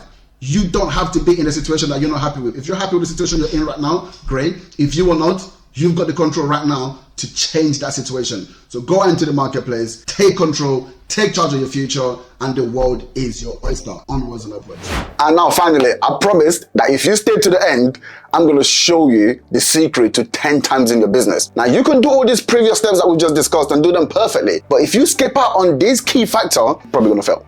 I don't like saying that, but that's just the truth. And that factor is building trust. If I've ever seen a business where trust is a deciding factor to your growth, it's service accommodation. This business is based on incremental growth and referrals. So incremental because for every new property that you bring on, you add an extra guaranteed monthly recurring income. So once you master referrals, you never have to worry about properties, guests, or money ever again. And this can only be done through trust. And in this day and age, talk is cheap. So there are 4 people that you need to build trust with to change your life forever. The first one, believe it or not, are the landlords. But they're actually very easy to build trust with. You just simply have to deliver on the promises that you make at the start. The problem with most people is they want to promise the world, just so they get the opportunity. But then when they're unable to deliver on that promise, they lose credibility, and then the opportunity for any future business is gone. This is a big mistake, especially with landlords, because these guys often in this business, you only really need one landlord, and they can change the game for you forever. And they never tell you how many more properties they have or how many more landlords they know. They never tell you that. But once you've delivered for them, that's when they open the doors. So just do your analysis up front, be truthful in what you can deliver, and then position the benefits of working with you. Now, if it means that you're going to lose that deal, then fine. But it still puts you in the race for future opportunities with them, and you've built some trust equity with them, which I'm telling you now, they will appreciate. So that's the first one. Second one, investors. Again, these guys are very easy to build trust with. You just deliver on the agreement that you made with them at the start, and they're going to be happy. And in most cases, they're going to be ready to go again with you on future projects. Now, once you're able to deliver for an investor, again, this could change everything for your business. Because look, the reality of the matter is, there are very few places that investors can actually put the money in right now that's going to give them the same type of returns as what they can get from investing in property deals. This does not mean that they want to waste their money, right? But what it does mean is that if you can deliver for them, then you will never have to worry about money again, because they're just going to continue to invest with you, and then they're going to bring other people in to do the same. And in service accommodation, when money is no longer a problem, your potential to scale your business really then has no limits. So that's number 2. The third people you need to build trust with are your guests. And this is probably the most complicated one to build, because it actually takes a process. It's also very simple, it just takes a process. It's about building relationships, because the reality of the matter is that your first guests are always going to be coming from the big platforms like your Airbnb and your Booking.com. But the trick is to take them from those platforms to becoming your personal clients. But what most people do is they get the guests coming in, they service them, great service, 5-star, they leave a great review, and then they just wave them goodbye. These people are always going to be reliant on the big platforms, and they're going to find it difficult to actually increase the revenue.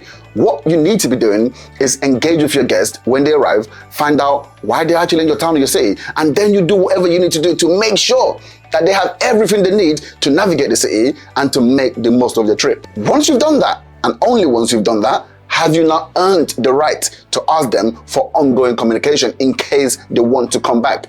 And in the case of contractors, who may be more regular, they come back to that location, every single week, you can actually ask for the details of the contact person at the office who does the bookings. So you can start communicating with them directly.